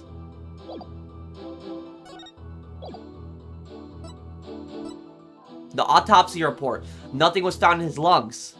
Objection! Yes, if he was drowning in soba broth, it would have been found. It would have been found inside him. There's a contradiction in Nado's testimony. And what would you care to explain where, Miss Sykes? Certainly, Your Honor. According to the autopsy report, nothing unusual was found in the victim's lungs. Oh yes, it does say that, doesn't it? He's sweating. If he had drowned in a bowl of soba, then there should have been soba broth in his lungs. But since there wasn't any, it means the victim was suffocated with something other than soba broth. Yup. Oh, what? This is the contradiction you noticed, isn't it, Simon? Heh, not bad. Not bad at all. Heh, I guess I showed you. But if drowning in the soba broth wasn't the cause of death, then when was the victim's face thrust in that bowl? Tavena's face was thrust in the bowl after his murder. Because no soba broth was discovered in the victim's lungs, his head must have been placed in the bowl after he was killed. And that's when the soba broth must have been spilled into the Karuta cards. In other words, the victim could not have lined the cards up as he was drowning. Well, that's actually what I said earlier. I said that exact point, that he couldn't have lined up the cards as he was drowning, and I tried to use the picture as evidence, but I guess I was supposed to use the autopsy report, but I was right. I see. So it was done after he was already dead. But why would the culprit do such a thing? I'm afraid I don't know yet. Objection!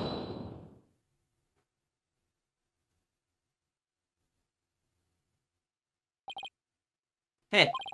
You boast of psychological expertise, yet you cannot determine such a simple motive. My sides are liable to split at the absurdity. What? And I suppose you know why? Of course. Desecrating the body in that manner indicates a strong sense of enmity on the part of the perpetrator. Yes, that does make sense. It certainly paints a clear picture of the culprit's intense feelings towards the victim. Feelings of resentment over the theft of the soba shop's deed, no doubt. Just great. Now the judge has an even more unfavorable impression of Bucky. Silence! Must you come undone at every juncture? If the culprit had time enough to set up Master Tornado's body, do you think they would have honestly failed to notice the dying message? Good point. The cards were right in front of his body, after all. Rationally speaking, there's no way the culprit could have missed that, huh? Objection! Ah, but was the accused rational at the time, given the way he stormed out of that room? Silence! Never mind that. I have something more important to ask Uendo. But me? You saw the Karuta cards firsthand, did you not? Would you care to tell us about them in a bit more detail? Those tiny crime scene photos show us a precious little of what I wish to know. Well, those cards are from Shizo's special Soba Scenes of Tokyo Past set. Each card is related in some way to Soba. Spare me the history lesson. Just tell me how the cards looked at the scene and no more. Well, there was soba broth spilled all over them. That's not much help, I'm afraid. Prosecutor Sadmati, do you have a photo that shows the cards more clearly? I do. Please accept this meager offering, Your Honor.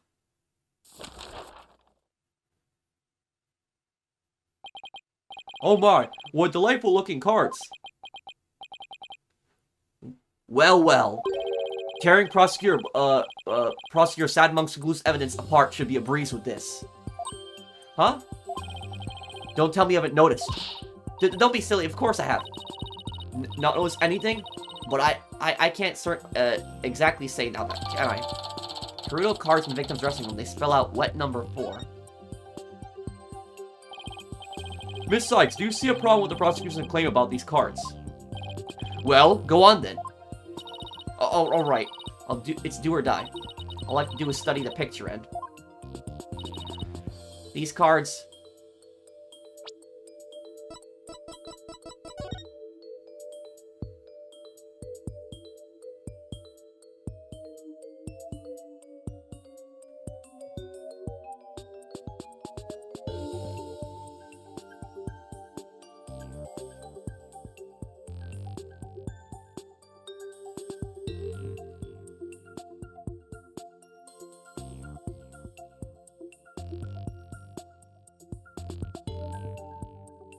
These cards were rearranged.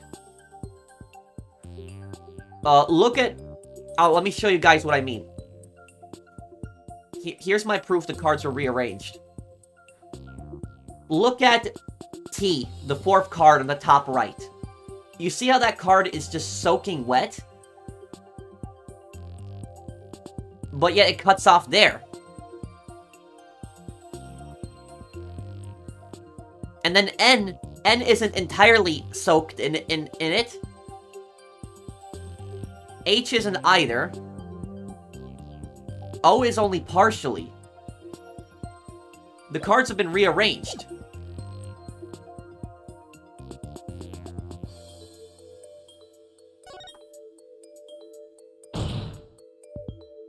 These cards were rearranged. But how can you tell? Please take a good look at these cards, Your Honor. The answer is right in front of us. Where exactly, should we be looking at, Miss Sykes? The soba broth stains. Please focus your attention on the soba broth stains on these cards. The outline of these stains don't match up with the larger stain on the table. Oh, would you look at that? You're absolutely right. And? Please recall that the soba broth was spilled and got on the cards after the murder, when the victim's face was placed in the bowl. Yes, go on. By the stains, we can see that the culprit deliberately rearranged the cards after that.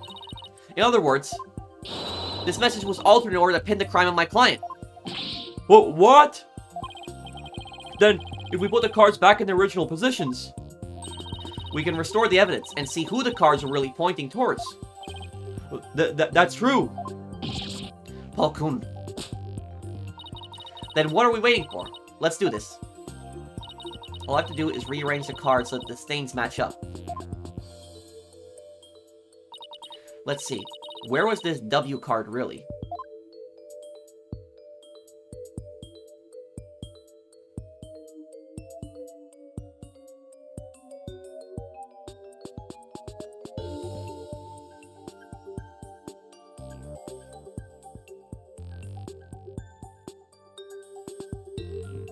Right here? Looks like right here. Perfect, okay. The H card is next. Let's see. Where is this H card?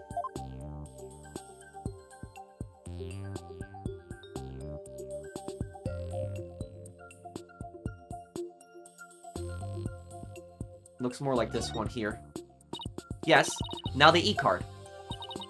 Let's see. Where was this E card originally? Here. Perfect match. Next up is the T card.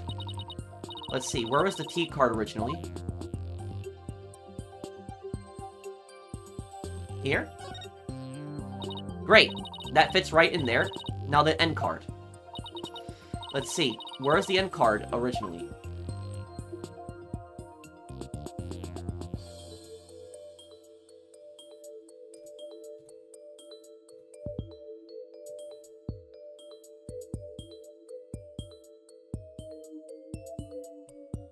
Here. Looks good. Now O. Okay, yeah, so I was right. So the stains... Okay. O card. Here? Nice. Almost done now. The last card is 4. Let's see. Where is 4 originally? Here.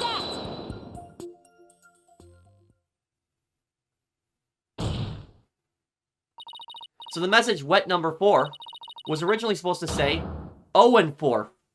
Onedo? And this original message is our clued identity of the true culprit. What? Heh, that indignant look on the prosecutor's sad monk's face is positively priceless. This is absurd.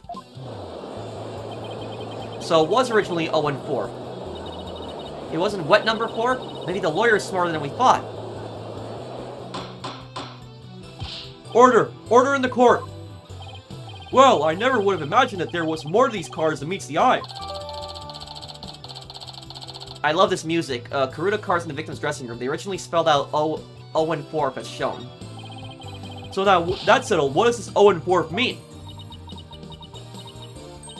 Wait, am I... Who else are you supposed to provide an explanation? Of course it's you. But I hadn't thought of that far yet. Change the cards around all you'd like, but if you cannot explain what the message means, then it's as worthless as you are, defense. No!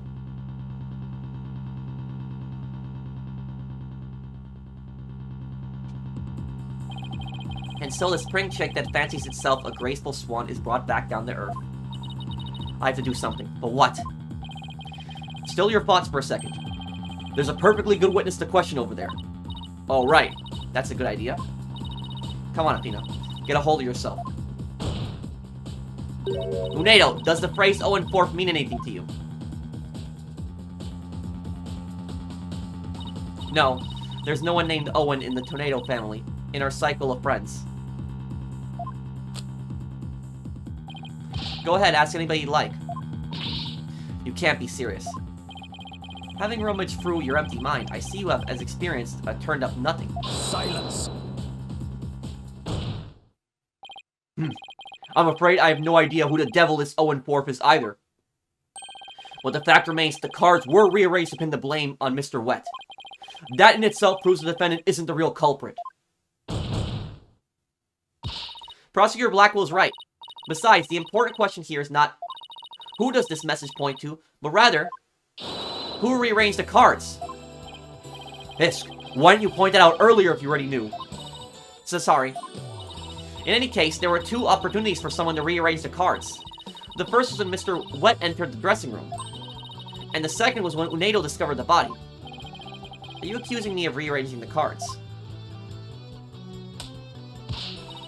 Me, who came to testify to the goodness of my heart.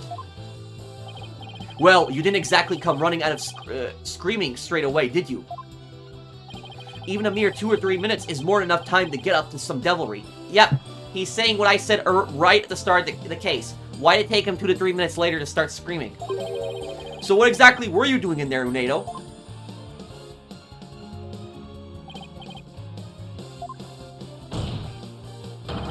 Put down the tea and spit out your answer. Mr. Prosecutor, what's a guy supposed to do at a time like this? Silence isn't more precious than diamonds, witness. Therefore, you need only stay silent. The defense is devious. They are waiting for you to make a slip of the tongue. Oh, I see. So that's what they are after, is it? In that case, Your Honor, I decide not to say another word. Very good. After all, your right to remain silent is protected by law. Well, Prosecutor Blackquil, any other brilliant ideas you'd like to share?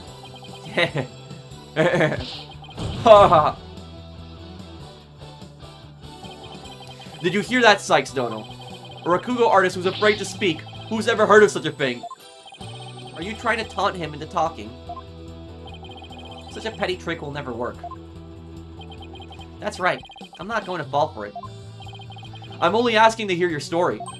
Besides, it's not your job to tell your tales if there is no audience to listen. Even so, I have the right to refuse to answer. The more you keep quiet, the more we want you to talk. That's simply human nature. Isn't that right? People of the gallery. Oh, now he's using the gallery against him. Also, this is American law. Under American law, it's the Fifth Amendment. The Fifth Amendment to the U.S. Constitution protects you against self-incrimination. So if you feel that your statement might incriminate you, you have the right to remain silent. And the thing is, if you choose to remain silent, the prosecution and the defense cannot use this against you. So this actually cannot be used against you during a trial. Even with this wonderful audience in front of you, you still refuse to talk. If so, then perhaps you chose the wrong line of work, my friend. Are you saying I should quit? Because I'm not afraid to speak my mind, I'll have you know. Oh no, never mind what I just said. It is scary to talk, it's absolutely terrifying. But no, as a Rakugo artist, I must talk. If I don't, how can I ever show my face on stage again? Your Honor, I'm ready to testify. He did it. He managed to convince Uendo with his power of suggestion technique. Bully for you, Uendo. That's as a real Rakugo artist should be. Oh, all right. If the witness wishes to testify, then by all means, please do. To be turned by such an obvious ploy. What a man of weak spirit. Okay, his second testimony. This is gonna be good. In the dressing room. After my performance, I went to visit Shizo. I called to him from outside the room, but he didn't reply. When I entered the dressing room, I saw Shizo slumped over the table, motionless. From what I can tell, there do not appear to be any inconsistencies in the testimony. Of course there aren't any, because I'm not trying to hide anything. Prosecutor Sadmeti's right. I don't see anything inconsistent either. But I did pick up on some faint discord in Uendo's heart. Ponder all you would like, defense, but it is pointless. Your Honor, I believe, there is no need for further deliberation. Hold it! I disagree, Your Honor. I detect discord in the voice of the witness's heart. That's a clear indication that Uendo is facing some sort of inner turmoil. Are you saying what I think you're saying, Miss Sykes? Yes, Your Honor. The defense would like to conduct a quick therapy session on the witness. Objection. Uendo, there is no need for you to submit to this so-called therapy. It's fine by me. I have nothing to hide. Bring it on.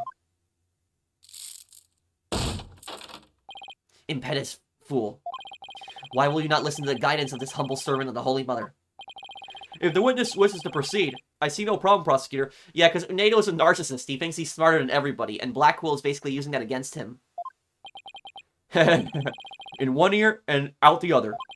It seems this performer has no need for your so-called guidance, Prosecutor Sadmonk. Just know this, Uendo. Your folly will surely earn you divine retribution. Thanks, Simon. I'm going to make the most of this opportunity you created for me. Just keep your wits about you. I will. Uendo, could you tell us about, what happened in the dressing room? So, this is, Widget detects the emotions that the person is feeling. So let's see what emotions Uendo is feeling right now. After my performance, I went to visit Shizo. Okay, let's, move my camera over here.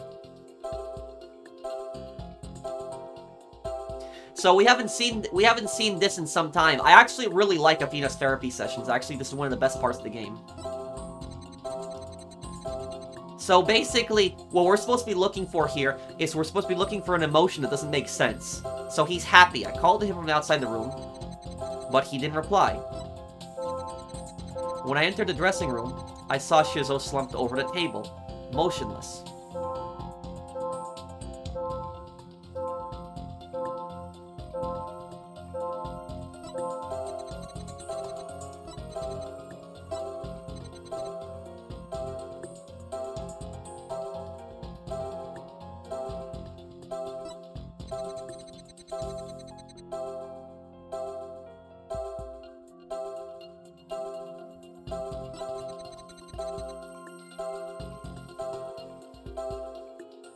Why is he happy when he didn't reply? Maybe that's it?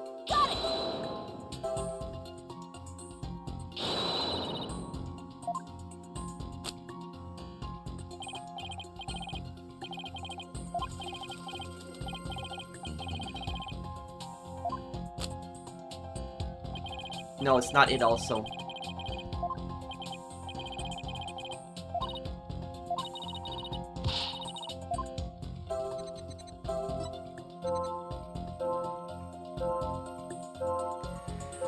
I think I got it. I think I figured it out. It's this one. Because the bottom left emotion is sadness. The top left is happy. Top right is anger. Bottom left is sadness. Bottom right is surprised. Why wasn't he surprised when he found the victim? You find somebody dead, why wouldn't you be surprised? Got it. Am I right? I'm right. I got it. Uendo, I'm noticing something strange with these emotions. Something stranger with cheesy toast skin, you say? No, something strange with these emotions. How could you have heard something stranger with cheesy toast skin? I don't know. Maybe it's me who's got some cheese in my ears. Did he will the floor to open up and swallow his cushions out of shame for that bad joke? The point I'm trying to make is that I noticed something unexpected in your emotions. Now stop hiding and come out where we can see you. Bailiff, please bring the witness a few replacement cushions. Oh my god. You gotta be kidding me. So what was that unexpected thing you noticed? Oh my god. Oh, come on. His Honor said a few cushions, not a few dozen. Now that we've all had a good laugh, please continue, Miss Sykes. Who's laughing? Focus, Athena.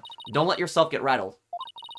When you entered the room and saw your master slump motionless over the table, you weren't the least bit shocked, Uendo. Don't you think that's a little odd? Is it, though? So every single time he's nervous, he drinks tea. I noticed that pattern. The lack of surprise means you were prepared for what you saw. And I think I know why. The reason Uendo wasn't shaken when he saw his master's dead body is because he knew about his master's death.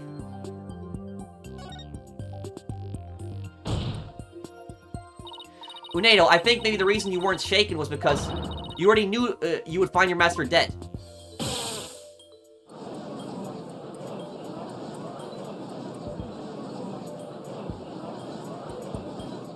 What? What kind of thing is that to say? You got it all wrong. Oh, right. I just remembered something. I thought Shizuo was just sleeping when I first saw him. Hehe.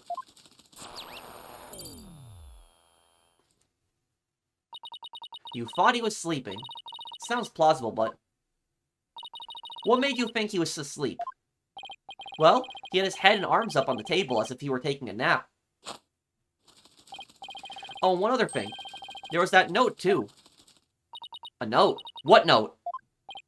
Ah, he must be talking about this. Resting, do not disturb. It appears to have been written by the victim. Why were we not shown this at the start? The prosecution was withholding evidence. Allow me to read it. Resting, do not disturb. Yes, that's the note I saw. After reading that, who wouldn't think Shizuo was napping? That is a pretty reasonable assumption. You've got to be kidding me. A note thought to have been written by the victim before his death. That's right. I saw this note, so that's why I thought Shizuo was asleep. I want to change my testimony to include that statement. Alright, I'll run an update.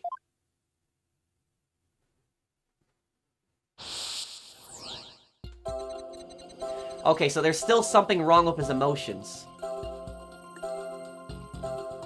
Oh, okay. Move my camera, not the whole picture. Hold on.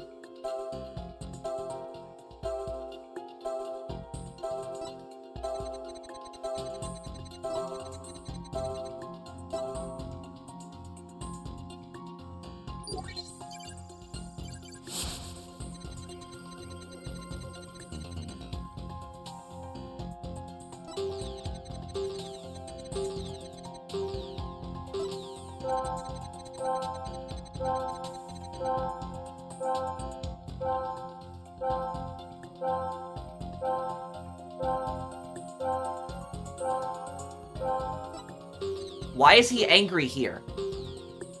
But something seemed off, so I rushed over to him. Why was he angry? Got it. Why is he feeling anger? I noticed something funny in your emotions again. Funny, you say? I guess an entertainer of my caliber can make people laugh, even with my emotions. I didn't mean that kind of funny. Quite the opposite, actually. When you entered the dressing room, I see that you suddenly felt anger. What I want to know is what made you feel anger all of a sudden? What? Let's see. Oh yeah, now I remember. As I was going in, I whacked my little piggy on something. I was annoyed at my own clumsiness, hee. Wait, you mean you stubbed your pinky toe? Just a little bump on my little piggy. No big deal. It's embarrassing, really. Sounds more like he's hiding something. I better dig a bit deeper. No need to be embarrassed, Uendo. But I'm afraid it's something we need to look into. I don't really see anything you could have stubbed your toe on. In the area around the dressing room door in this picture. But maybe there was something, there at the time. Uendo, what exactly did you stub your toe on? Objection. What an irrelevant question. No, it's pretty relevant. You dishonor the soul of the victim with these unnecessary delays. You tell her, really, who doesn't stub their toe every once in a while? You really gotta fuss over every small detail like this? Well, the thing is...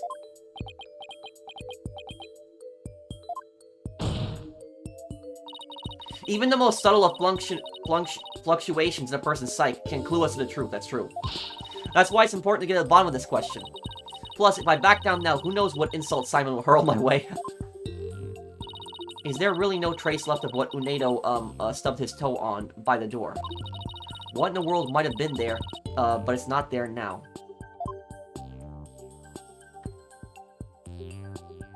This thing here.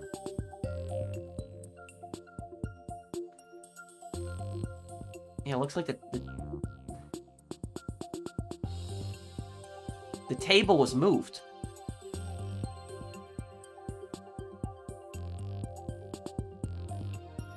Am I right on this?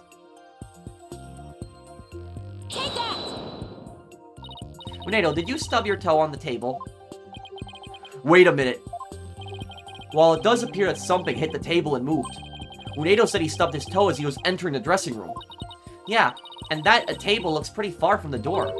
Could what bumped into the table also be a clue to what Uendo stubbed his toe on? Careless answers only hurt us here. So think carefully before you speak again. Right. Is there really no trace left of what Uendo stubbed his toe on by the door? What in the world might have been there that was not there now?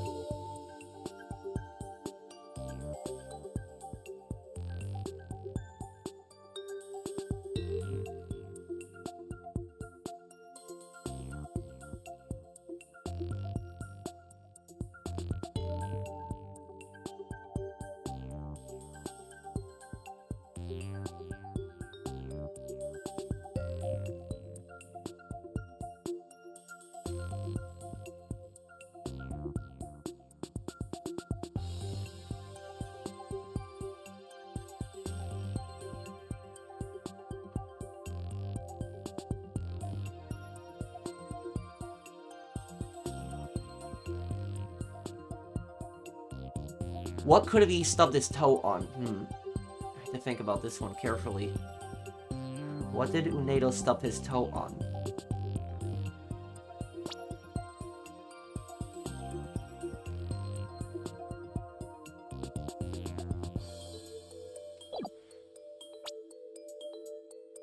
Could what bumped into the table also be a clue as to what Uendo stubbed his toe on?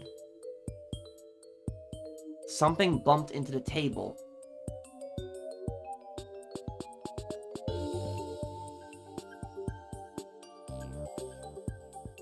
The dog? Could have pushed the table, too.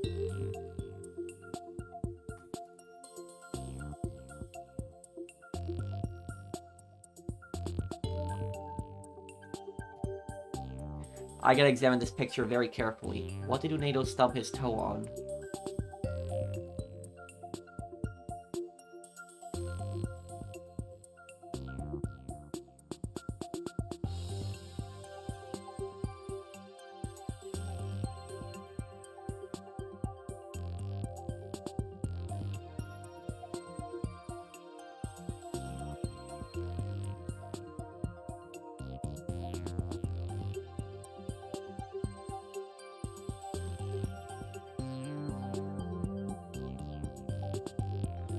I don't see it here.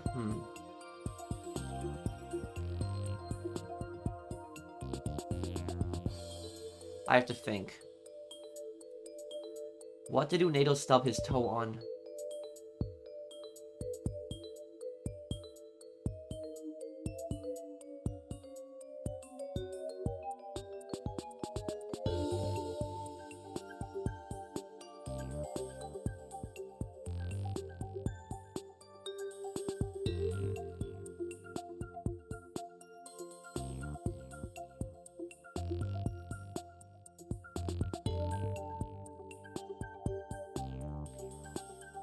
Damn.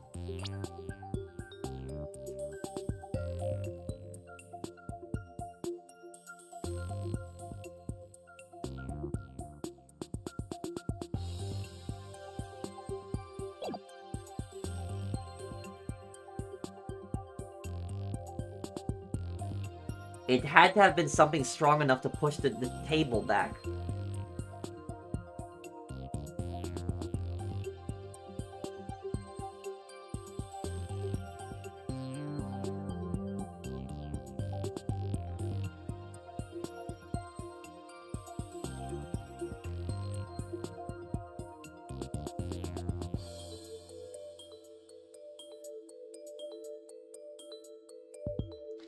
Damn. This is the hardest part right now.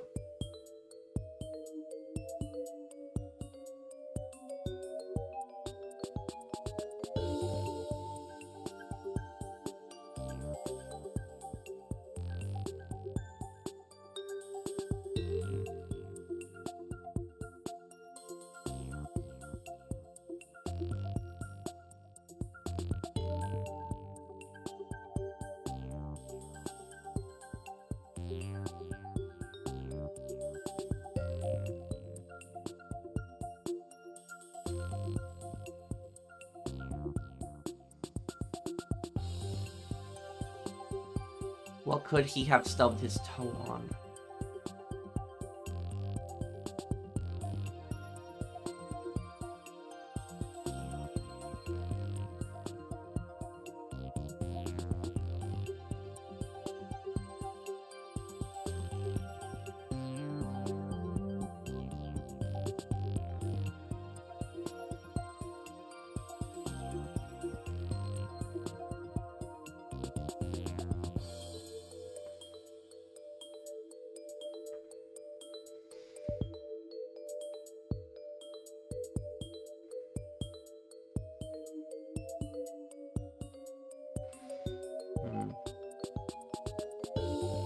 I see a piece of paper from this over here.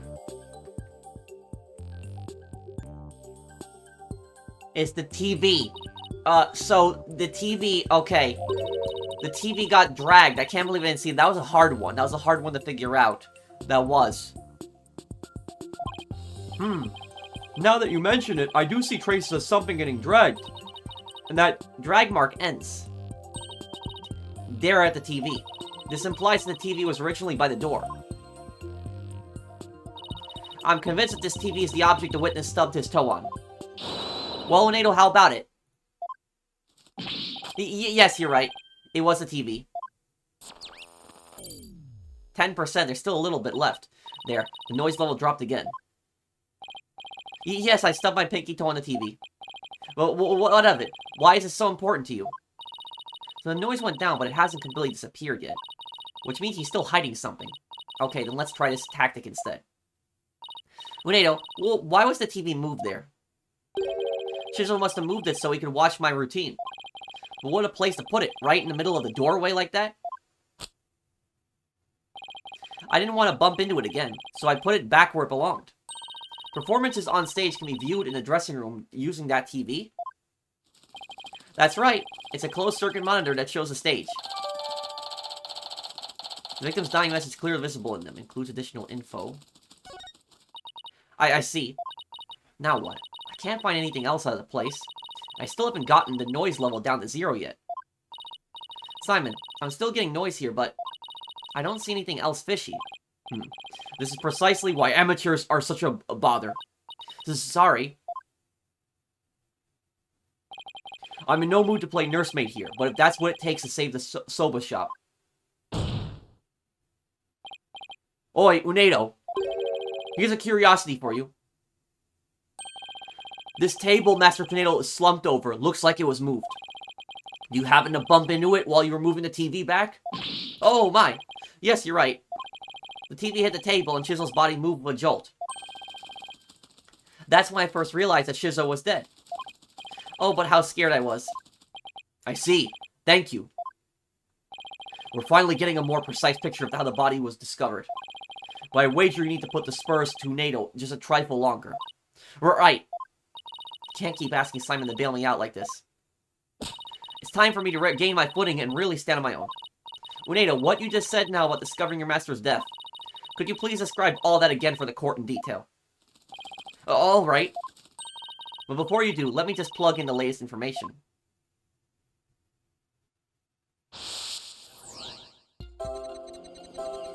At my performance, I went to visit Shizo. I called to him from outside the room, but he didn't reply. When I opened the door, I thought he was sleeping. I tried to enter the dressing room, but stubbed my toe on the TV. When I put the TV back in normal spot, I realized that Shizo was dead.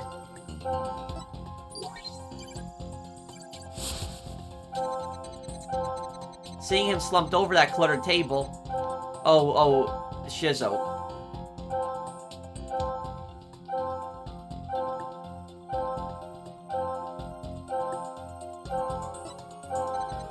When I put the TV back in its normal spot, I realized that Shizo was dead.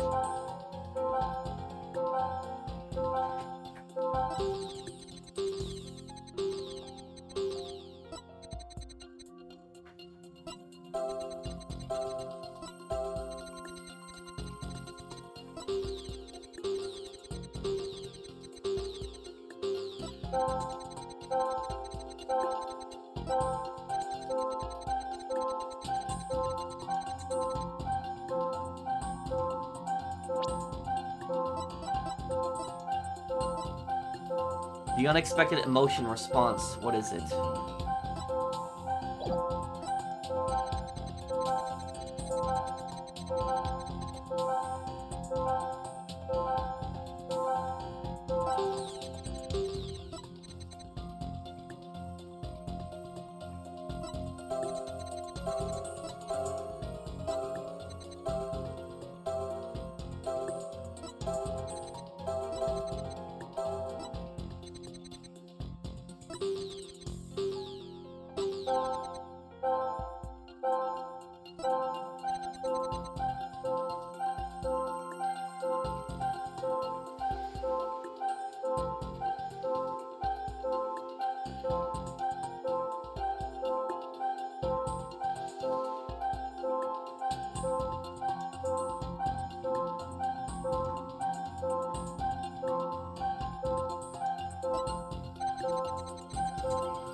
Okay, this is hard now.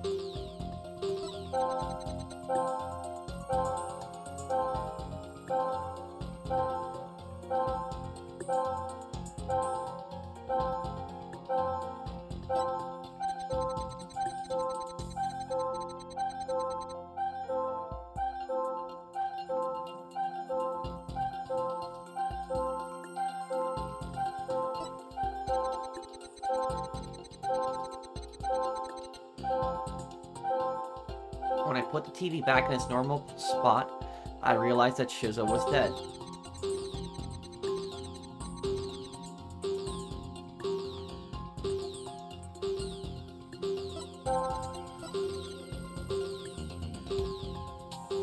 Maybe surprised that the TV was in the wrong spot?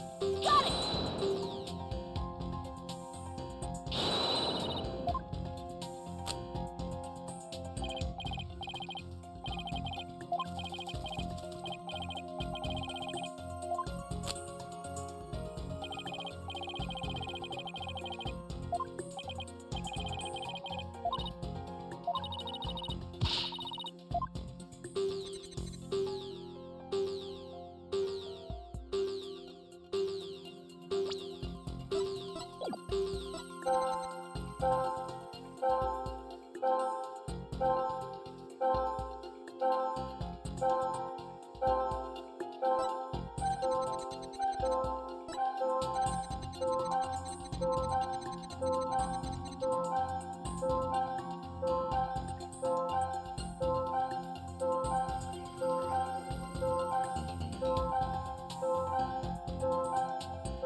He's still surprised?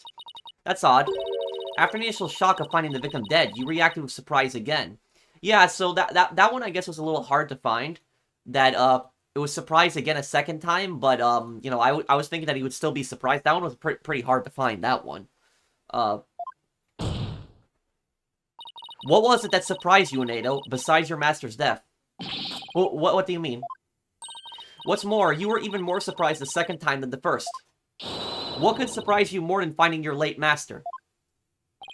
Search me. Your little thingy must have made a mistake. Silence. The girl is as sharp as a trout, to be sure. But her ability to hear people's emotions is absolute. Now get to remembering, Uendo. What was it that surprised you? That was a compliment, right? Well, It went back. No, we pushed him too hard, and now he's mentally all over the place. His emotions are completely out of control. Out of control. Care to explain how that's relevant? You know how normally I listen for the hidden emotions in a witness's voice, right? From there, I look for inconsistencies between their testimony and those emotions. But sometimes a person's feelings can run too high, making it hard to get proper readings. So that's how your Matrix program works. Fascinating. Ordinarily, it's just one emotion that runs out of control. But it seems there's nothing ordinary about this time.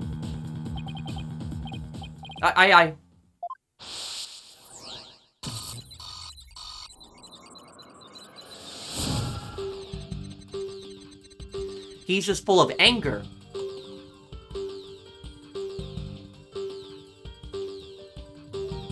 Why is he getting so angry now?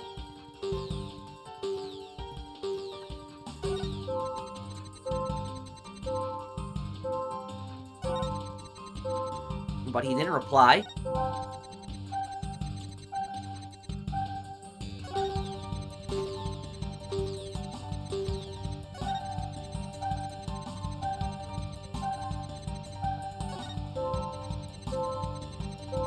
It's out of control. I knew it. What's got your kickers all in a bunch now? Uendo has multiple emotions running out of control at the same time. I've never seen anything like this, ever.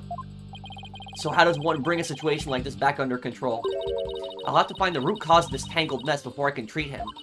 If I can identify what's causing this emotional rampage, then I can probe L1 to dive in further. I'll need to point out what I think is the root cause and hit probe again. Though this, through this process, I can identify exactly what's causing Uendo so much distress. And that will help bring his emotions back under control. In that case, let's get started, shall we? Alright, can't guarantee success, but it's definitely worth a shot. Time to look for the root cause of Uendo's rampaging emotions. What's causing so much anger?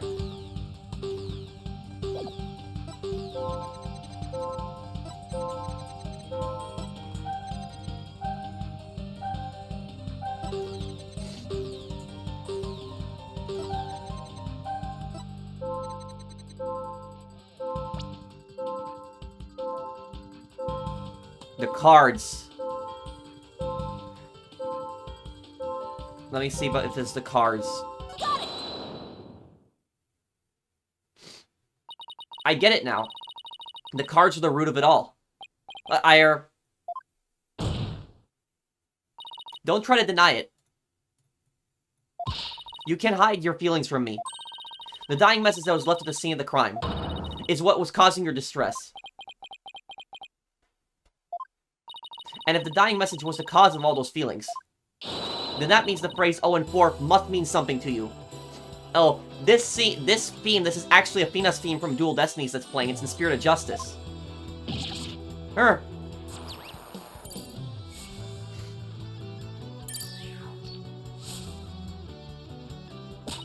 There. Noise level 0. Finally. The dying message consisted of 2 words, Owen and 4. But neither of those 2 words have anything to do with this witness.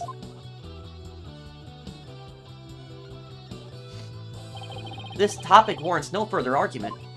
Sure, there may not seem to be any direct connection between Uendo and the message. For now.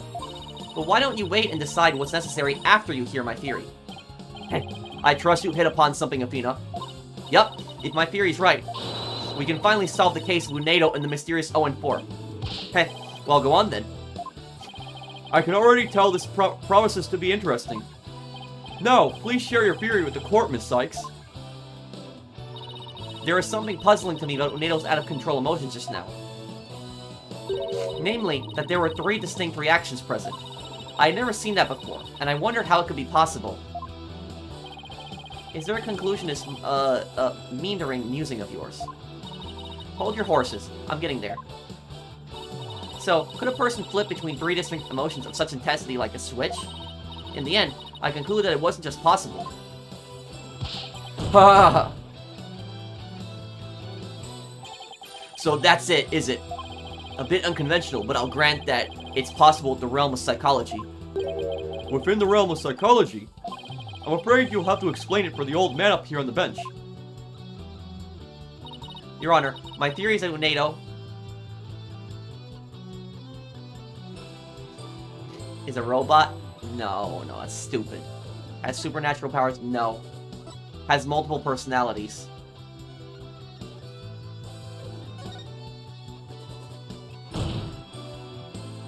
With so many distinct personas, it's clear to me that Uendo is dissociative identity disorder. What does that even mean? Your Honor, the defense would treat this trial as a child's jest.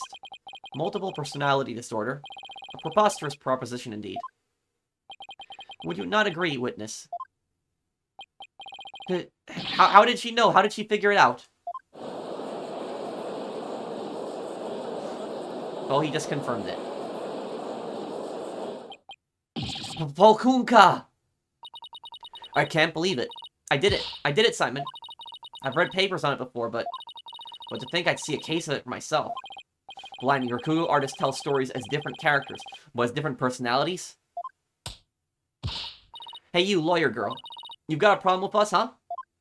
No problem at all. This is all very hard to believe. But now that we've established that the witness has multiple personalities, could each of them please introduce themselves to this court?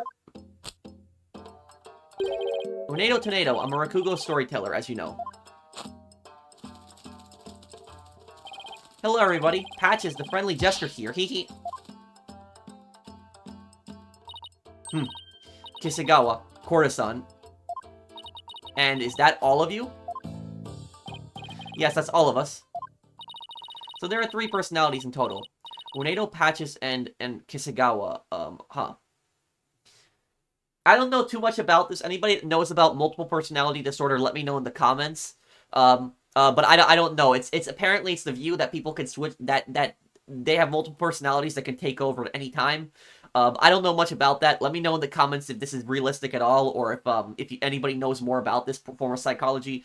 Let me know in the comments what you think of this case specifically. But I don't know that much about this.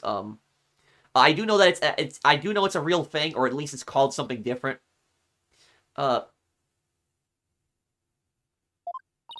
Well, Simon, what do you think now? That you're one lucky duck. Just be glad that they were dense enough to help you out. Can't you just start say I did great for a change? Heh. You appear to be quite proud of your self-defense. But all you have done is infringe upon the privacy of the witness. I couldn't disagree more, prosecutor. Now that we know there are 3 personalities, a new way for us to interpret the meaning of a certain piece of evidence has arisen. A new interpretation. Oh, now I'm very curious. What is this piece of evidence you're talking about, Miss Sykes, the cards? Knowing what we know about Uendo and his personalities, this now makes perfect sense.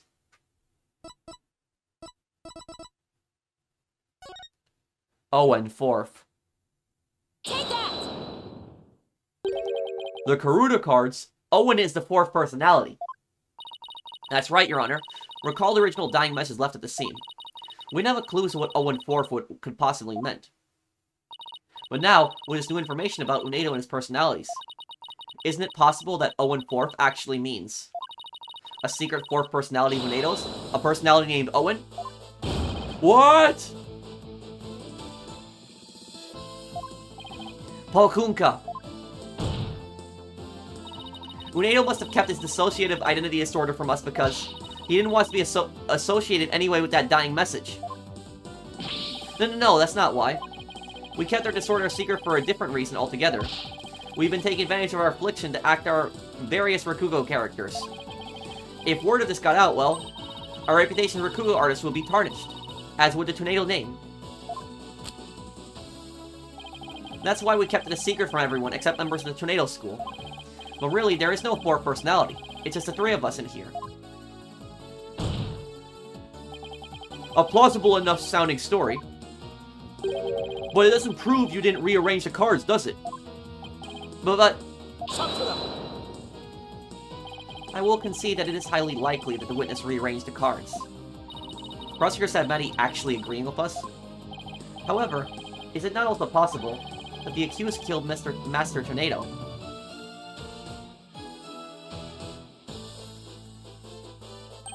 And then left that message in order to frame the witness?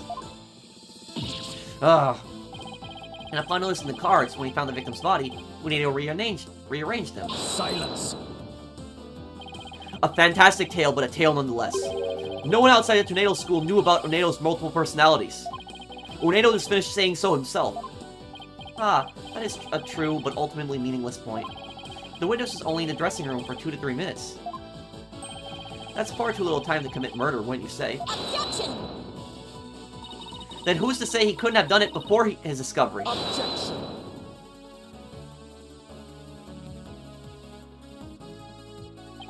Ah, that spring chick memory of yours. Have you already forgotten Prosecutor Blackquil's testimony? Simon's testimony. Oh. Gairu escorted me to the dressing room, but we heard the sound of Rakugo being performed from within. Thinking the master was rehearsing, we decided to wait in the hall until he was done.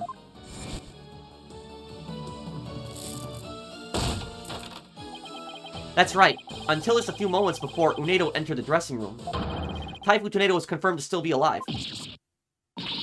No! Not only that, but Uendo was on stage until just before he discovered the body. A bulletproof alibi that I've already confirmed with several audience members.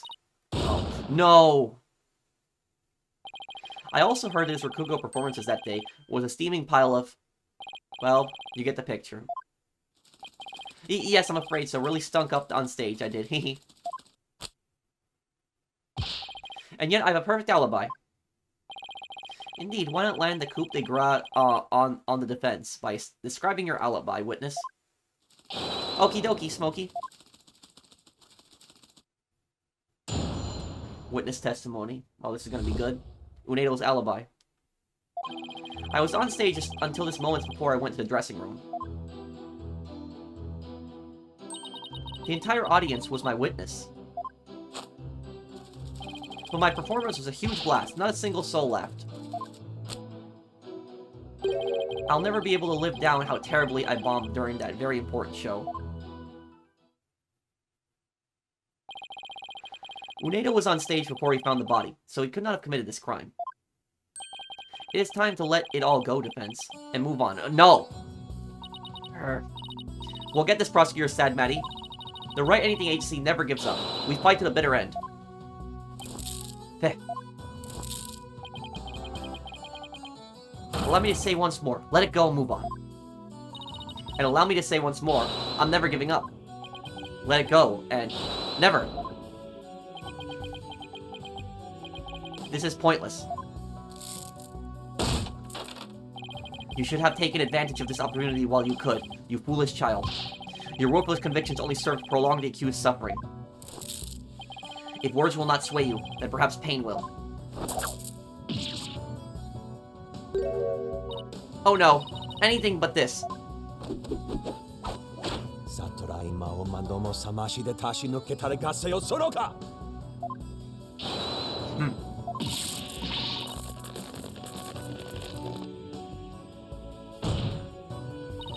What's the big idea, Prosecutor Sadmati? That was but a small dose of punishment for your misguided convictions. Are you now a bit more inclined to give up as instructed? As if. In that case, you must require another dose. No! Oh. Not bloodly likely. I don't give two flips about your beliefs. But if Sykes don't know where to submit to you here, I won't be able to eat good soba anymore. That's right.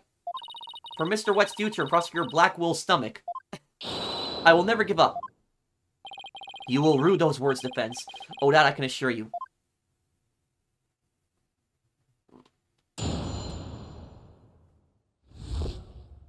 Uendo's alibi.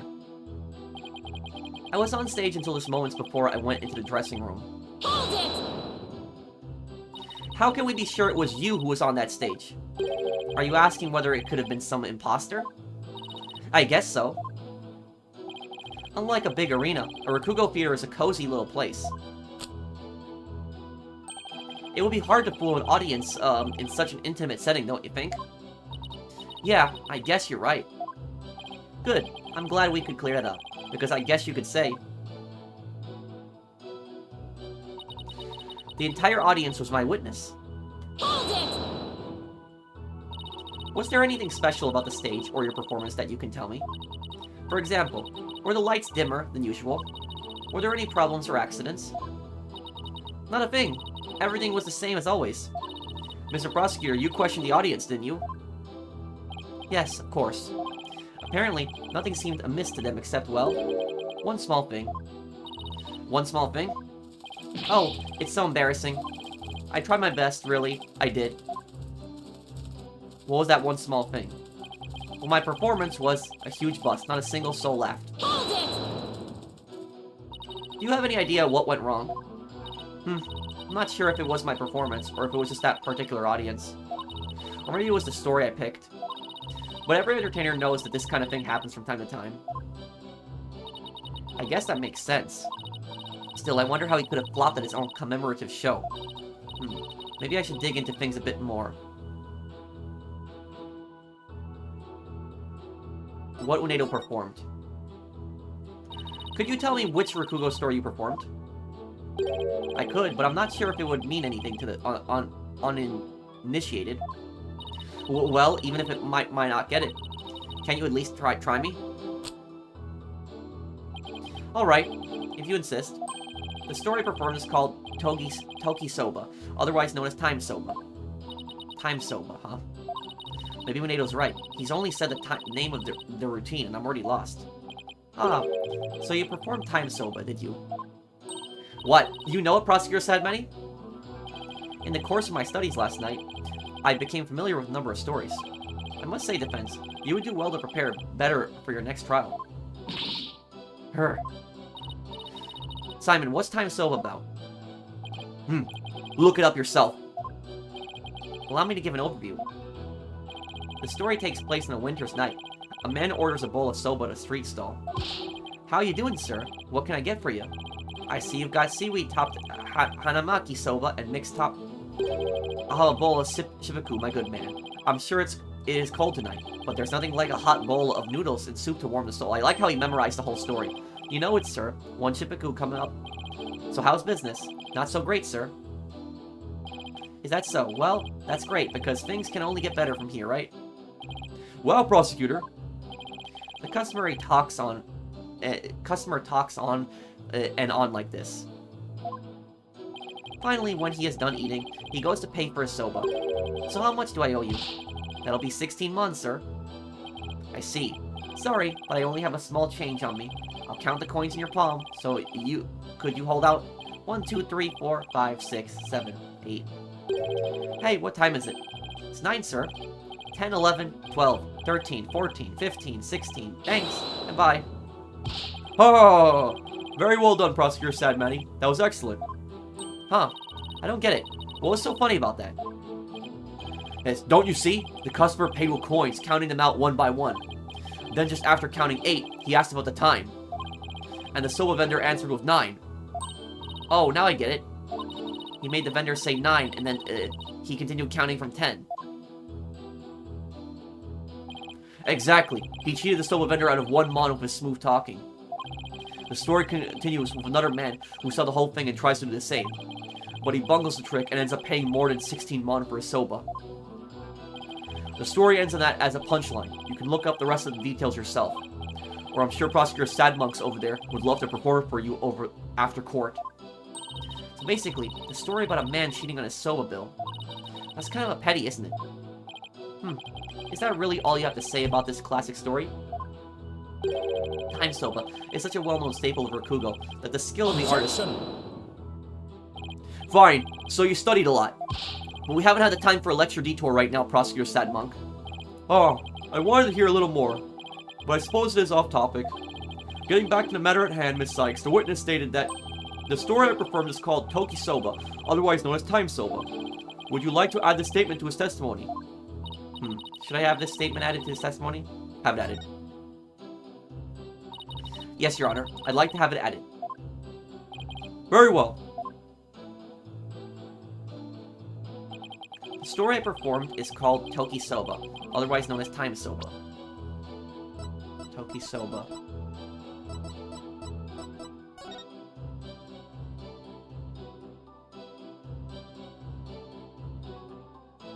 Master Tornado is supposed to perform his Time Soba routine. Master Tornado, that's what I thought. He did Master Tornado's. He did Master Tornado's show. Objection!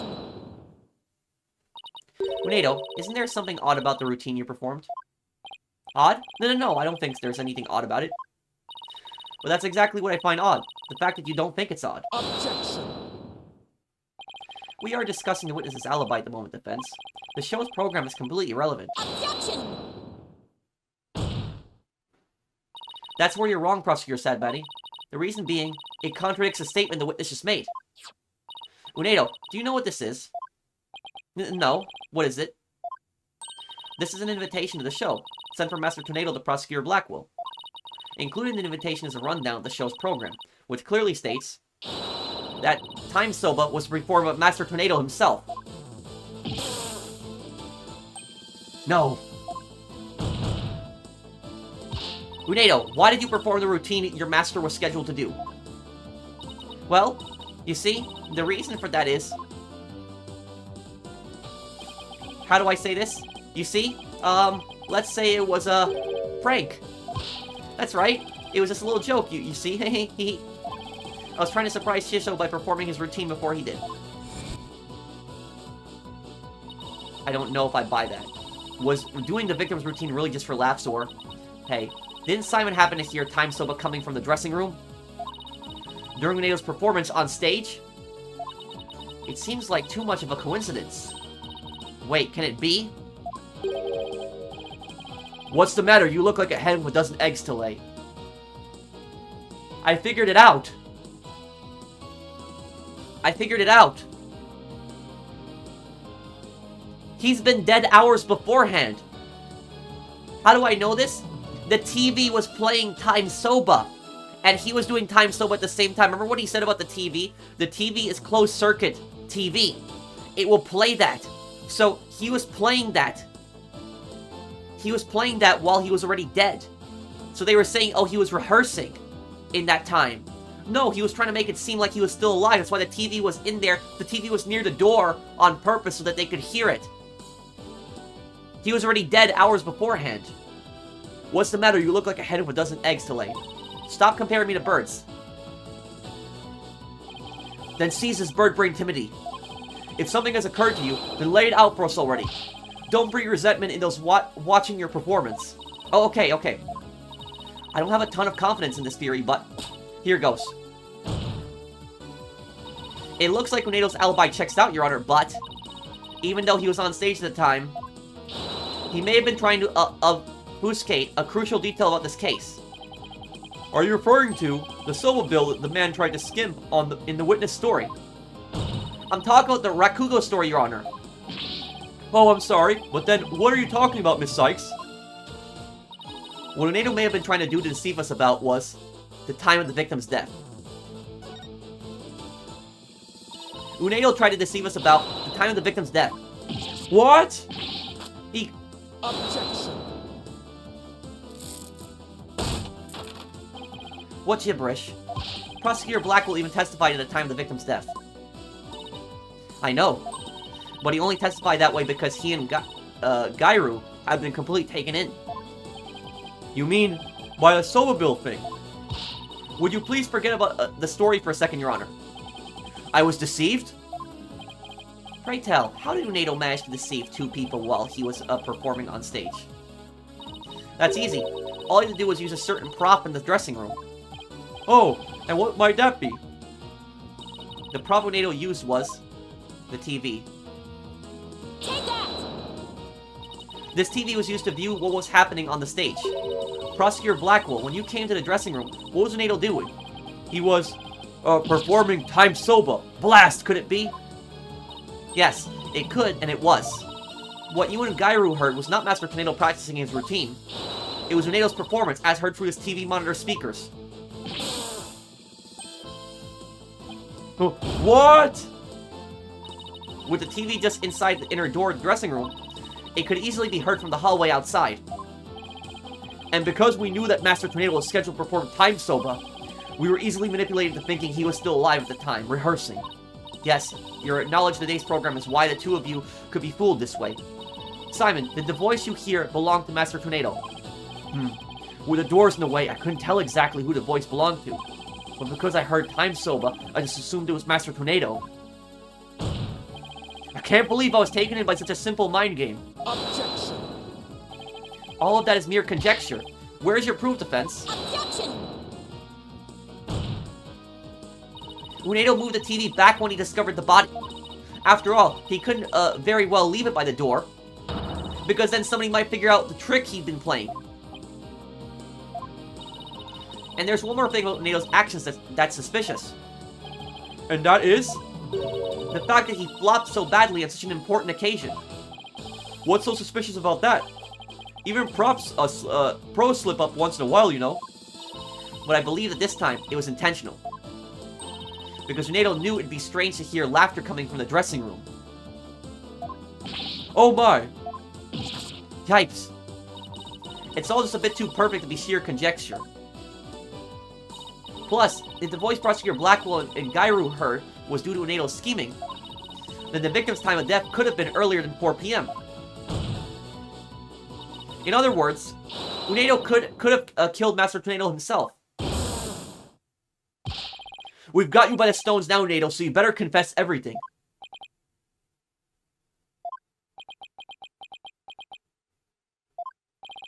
Well, witness, what do you have to say for yourself? We demand an explanation. Uendo!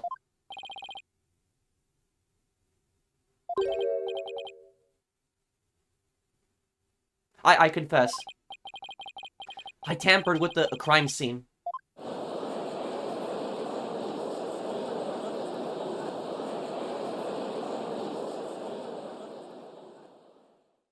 He didn't confess to the murder, though. Is it the defense's claim that Uendo, oh, his name is Uendo. Why did I keep reading? I kept reading his name the entire time as Uendo. But no, it's Uendo. Uendo to Tornado. Uendo. I got confused. I'm sorry, I feel stupid. I've been reading his name wrong for 2 hours. It is the true murderer in this case. Is he tampered with the crimes? If he tampered with the crime scene, we have at least consider him a suspect. Now wait just 1 minute. Yes, I admit to messing with the dressing room, but I didn't kill Shizo. Then why did you tamper with the crime scene? I refuse to answer that question. What? If you suspect this witness, then I have a question for you. What could it be this time? Uendo has absolutely no reason to murder Taifu Tornado. After all, why would Uendo kill the man who recognized his skills and promoted him? Oh. Well, his motive was, can't think of a single thing. It appears you are also not aware of one fact. And that is that the accused visited the dressing room before 4 p.m. as well. Is it not natural, then, to suppose that the accused killed the victim at that time? What? Nobody told me Mr. Wet had also gone there before 4 p.m. We were only discussing the time frame after 4 p.m., so I didn't think to mention it. But now that you have made that the time period before 4 p.m. relevant... Uh-oh. I don't like where this is going. So you really do not know what your client was doing during that time frame, do you?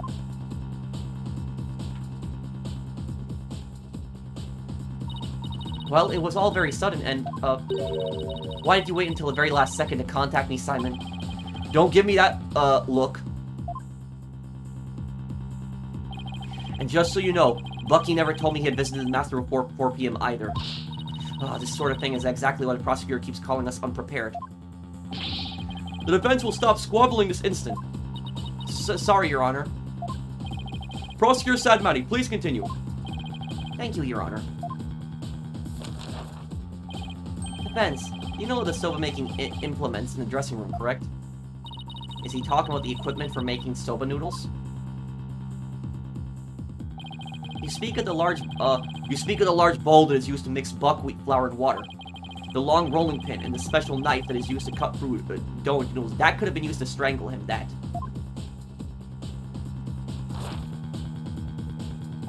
Precisely. These tools all came from the accused soba shop. You mean they didn't belong to Master Tornado? Mr. Wet had visited the dressing room to give the victim a soba-making lesson. And that visit was before 4 p.m. I'm afraid that after the accused kneaded the dough and made these noodles.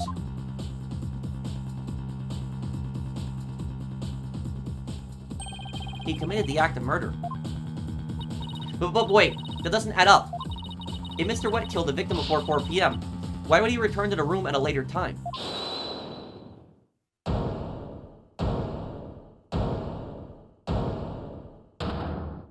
What? What soba? You're kidding, caboodle when it comes to noodles, oh man. Oh my. Hiya, Miss Chickadee. Hiya, Simon. The reason I went back is because Master Tornado ordered uncooked noodles. Oh no. Oh. Mr. Wet.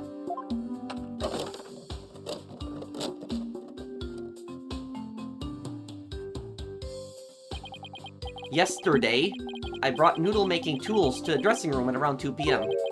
That's when Master Tornado ordered uncooked soba noodles uncooked noodles to stock up on. Yes, ma'am. Master Tornado kept a supply of soba noodles from my shop in his fridge.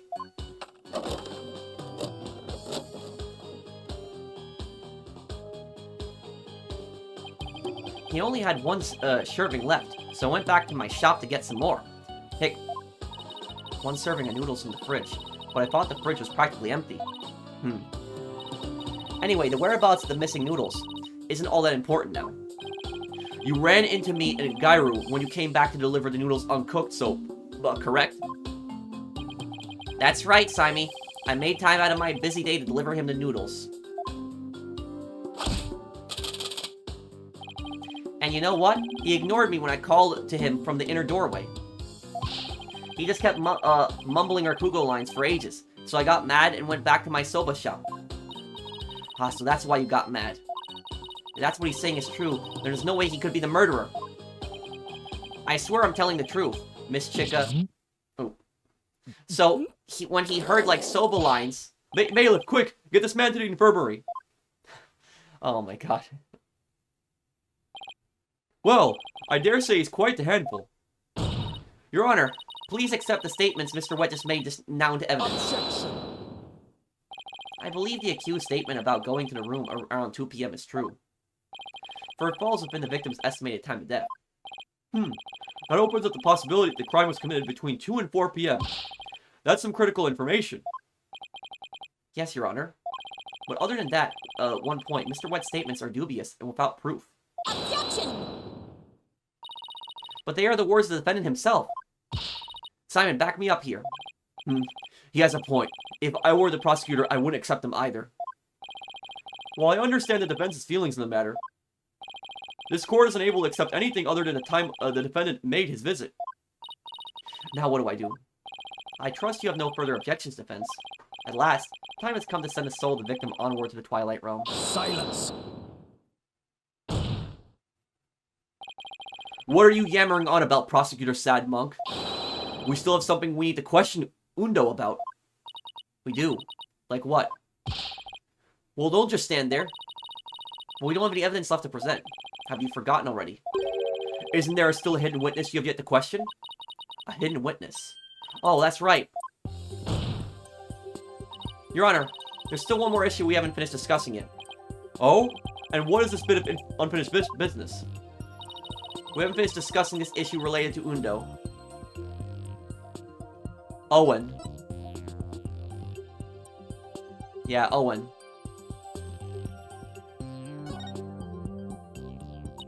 We still have to discuss the possibility of a fourth personality. The one named Owen. Are you suggesting that this fourth personality of Uendo's might be the true culprit? Jeez, not that again. I told you, we don't know anything about this Owen. Look, Uendo, I know you don't have any motive to kill your master.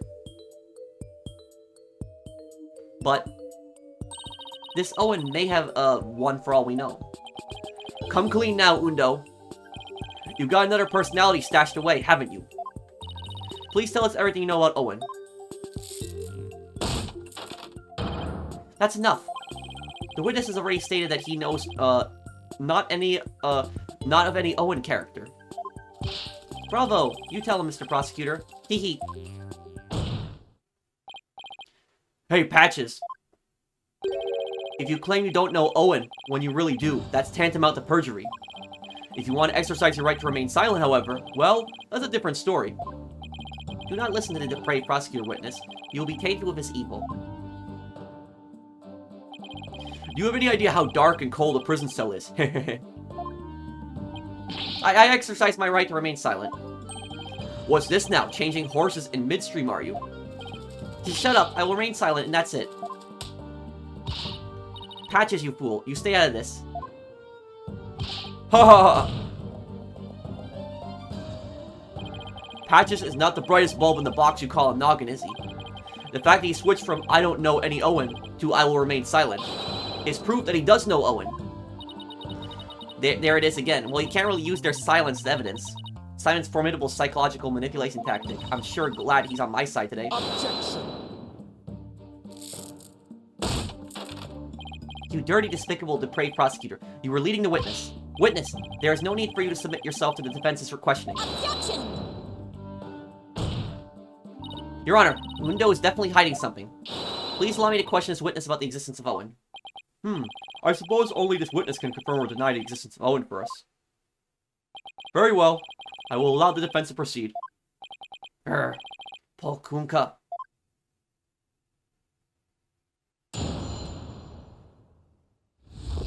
About Owen. I've never met any personality named Owen. Patches was just blurting out nonsense of panic.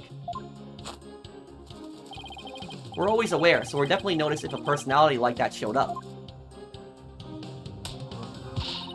How dare you treat me like a criminal, based on mere conjecture?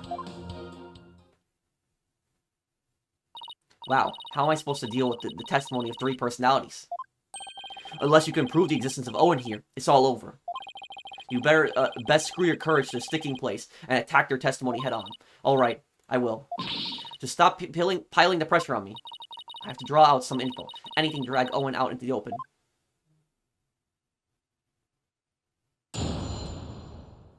And I noticed one thing. The name changes. So it's Uendo. Look, it's Uendo. And then it becomes Kisagawa. It's all his personalities. Patches.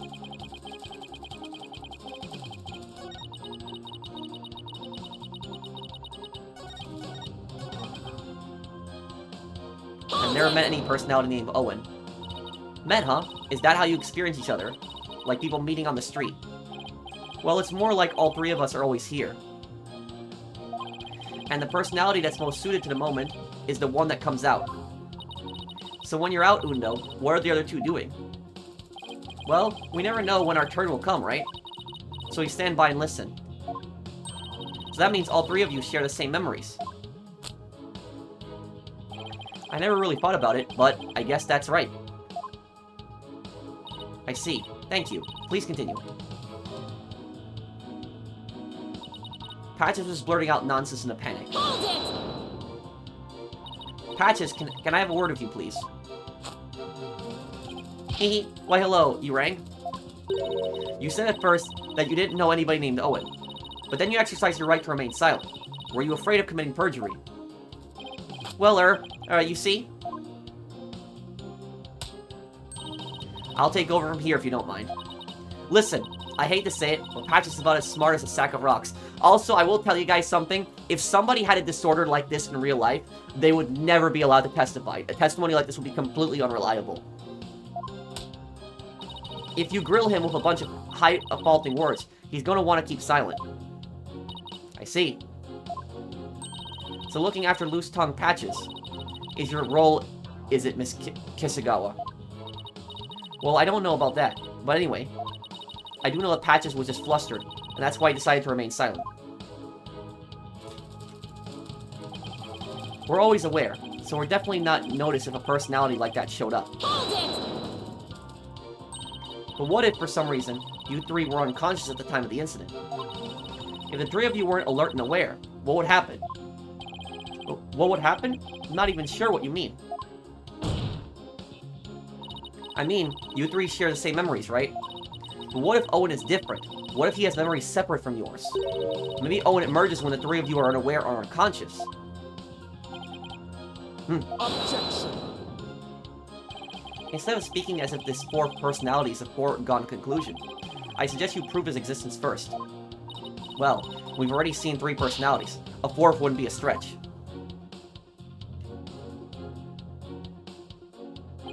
You dishonored a victim in this court by jumping to such conclusions without proof. Have you ever heard these old sayings, Prosecutor said, Manny? What happens twice will happen thrice. If you see 1, there are likely 30 in your home. I'm basing my theory on such premises. Comparing us to cockroaches, do we bug you that much, girly? But how do you intend to prove it? How will you prove that all 3 personalities become unconscious, as you say? Unless you can do that, all this talk is merely empty speculation. Well, Don't be so timid. If you don't have it, then find it. Look for something that could render Uendo and the others unconscious. Simon's right. I can't back down now. My client, Mr. Wet, I have to. Wait, Mr. Wet. Let me rest, huh? Maybe if I were a lump of regular flour dough for udon noodles. But I'm fresh, like my soba. And you don't let soba dough rest. It's all about the 3 freshes. Grind the buckwheat seeds fresh, cut the dough fresh, and boil the noodles.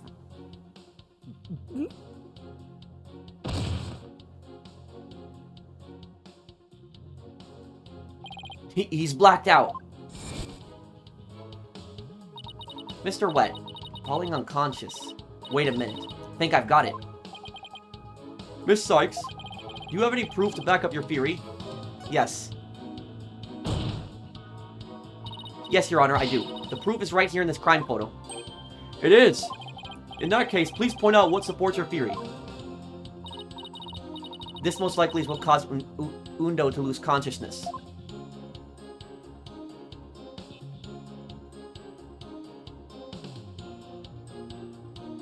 I'm gonna save here.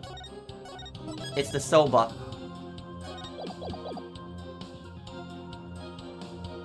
Take that! Uendo was most likely smacked over the head with this, and that's why he passed out. I may be soft and noggin, but I don't see a single bruise on my head, do you? Well then, maybe if it wasn't so much a smack as a swing and a miss. Well, what a coincidence, defense. Ah, great. Take that! This is probably what made Uendo lose consciousness. Oh yes, the sake. That's Japanese alcohol. And isn't it just like Master Tornado to pick a fine brand like Camel? Sake. Oh, you mean rice wine. Oh please, don't call it rice wine. That's so unsophisticated. It's not even wine. Silly girl. I must agree. You need to become more cultured, Athena. Tomato. It's made of rice and people get drunk from drinking it, right? It's called sake, end of story. Fine, sake it is. Ay caramba, everyone's so touchy about these things. I recall Master Tornado would often have a drink or 2 before performing. He said it made him more eloquent. Drinking too much of the stuff can make one lose consciousness though, of course.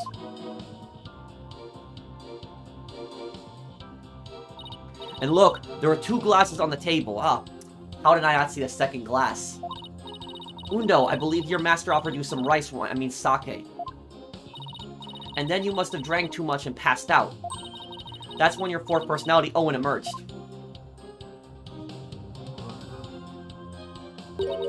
I drank sake. Oh, that's a good one.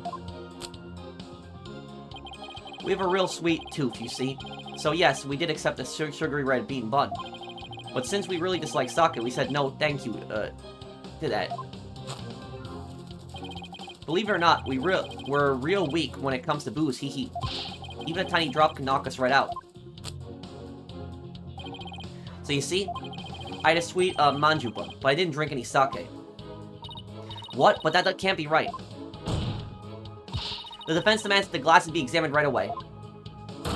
You amateur, did you really think I had not already done so? Your foolishness is beyond the pale. Don't tell me. There was no trace of the witness having touched either of the glasses, naturally. Right, of course. Miss Sykes, would you like the witness's statement added to his testimony? Yes, please, Your Honor. Very well. I had a sweet manju bun, but I didn't drink any sake.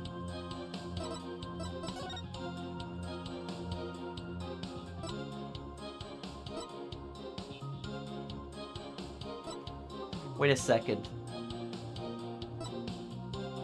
Those buns...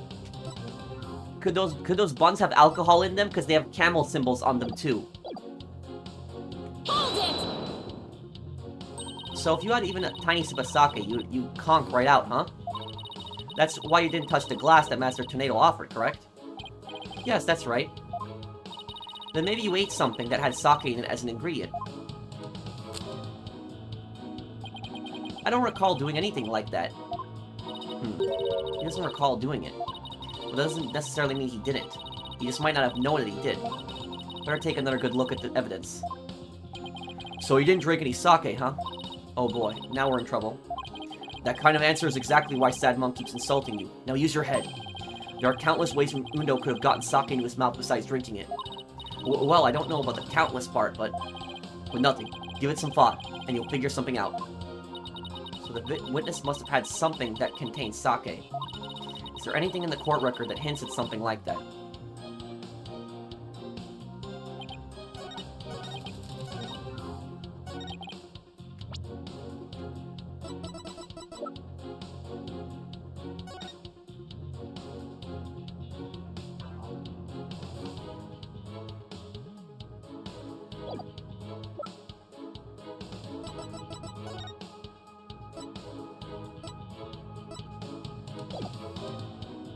I'm gonna save here just to be safe, but...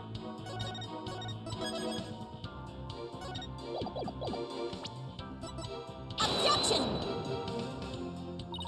No. Okay, it's gonna be the, It's gonna be the picture, then. It's going to be the picture, because the picture, that says resting.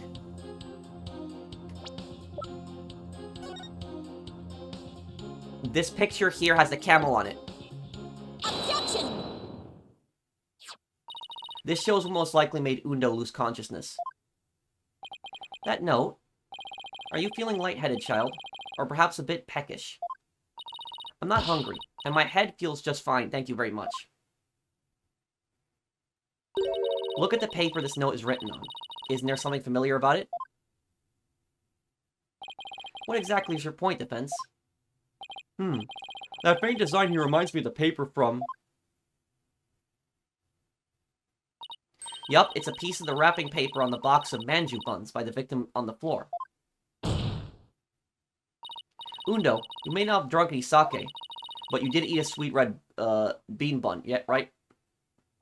Well, yes, that's right. I don't know if you are aware of it or not, Uendo, but I believe the manju you ate caused you to fall unconscious. The bean bun, but how? Because those buns contain a secret ingredient. A very punchy secret ingredient at that. A punchy secret ingredient? Yes. The design on the wrapping paper matches that of something else in the room. It does. The design on this object matches that of the manju box's wrapping paper. The drink. Take that! The camel pattern is the same as the one for the camel brand sake. So, just as Uendo said, he didn't drink any sake per se. But he did eat some. Impossible. Uendo had a camel brand red bean bun, which boasts a nice shot of sake as one of its ingredients. So the defense is claiming that Uendo passed out after consuming a camel sweet bun, which allowed a fourth personality named Owen to emerge? Is that correct? Yes, Your Honor. That's exactly what I'm claiming. But there's just one thing that bothers me. Wouldn't the alcoholic content of the buns evaporate as they're steamed? In order to give them a stronger flavor. Some manju are specially made to retain as much of their alcoholic content as possible. What kind of lightweight do you think I am? Even I wouldn't pass out from eating a simple manju. Then how about we test that theory? What do you say, Your Honor? Seeing is believing, as they say. Very well, I will allow a test. Thanks, Your Honor. Simon, go buy us some camel manju on the double. And don't forget to get me one too, okay? Why must I? And while you're at it, Prosecutor Blackquil, you will get one for me as well. Oh my god. Yes, I'm not the courthouse stable boy, you know? But just this once, I'll, acquiesce. Talk, I'm counting on you.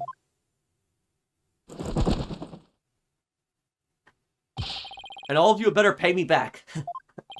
Oh, but I thought it would be your treat. Prosecutor Blackquil. What a shame. Now then, let adjourn until the manju arrive by Carrier Hawk. Court will reconvene as soon as Taka returns.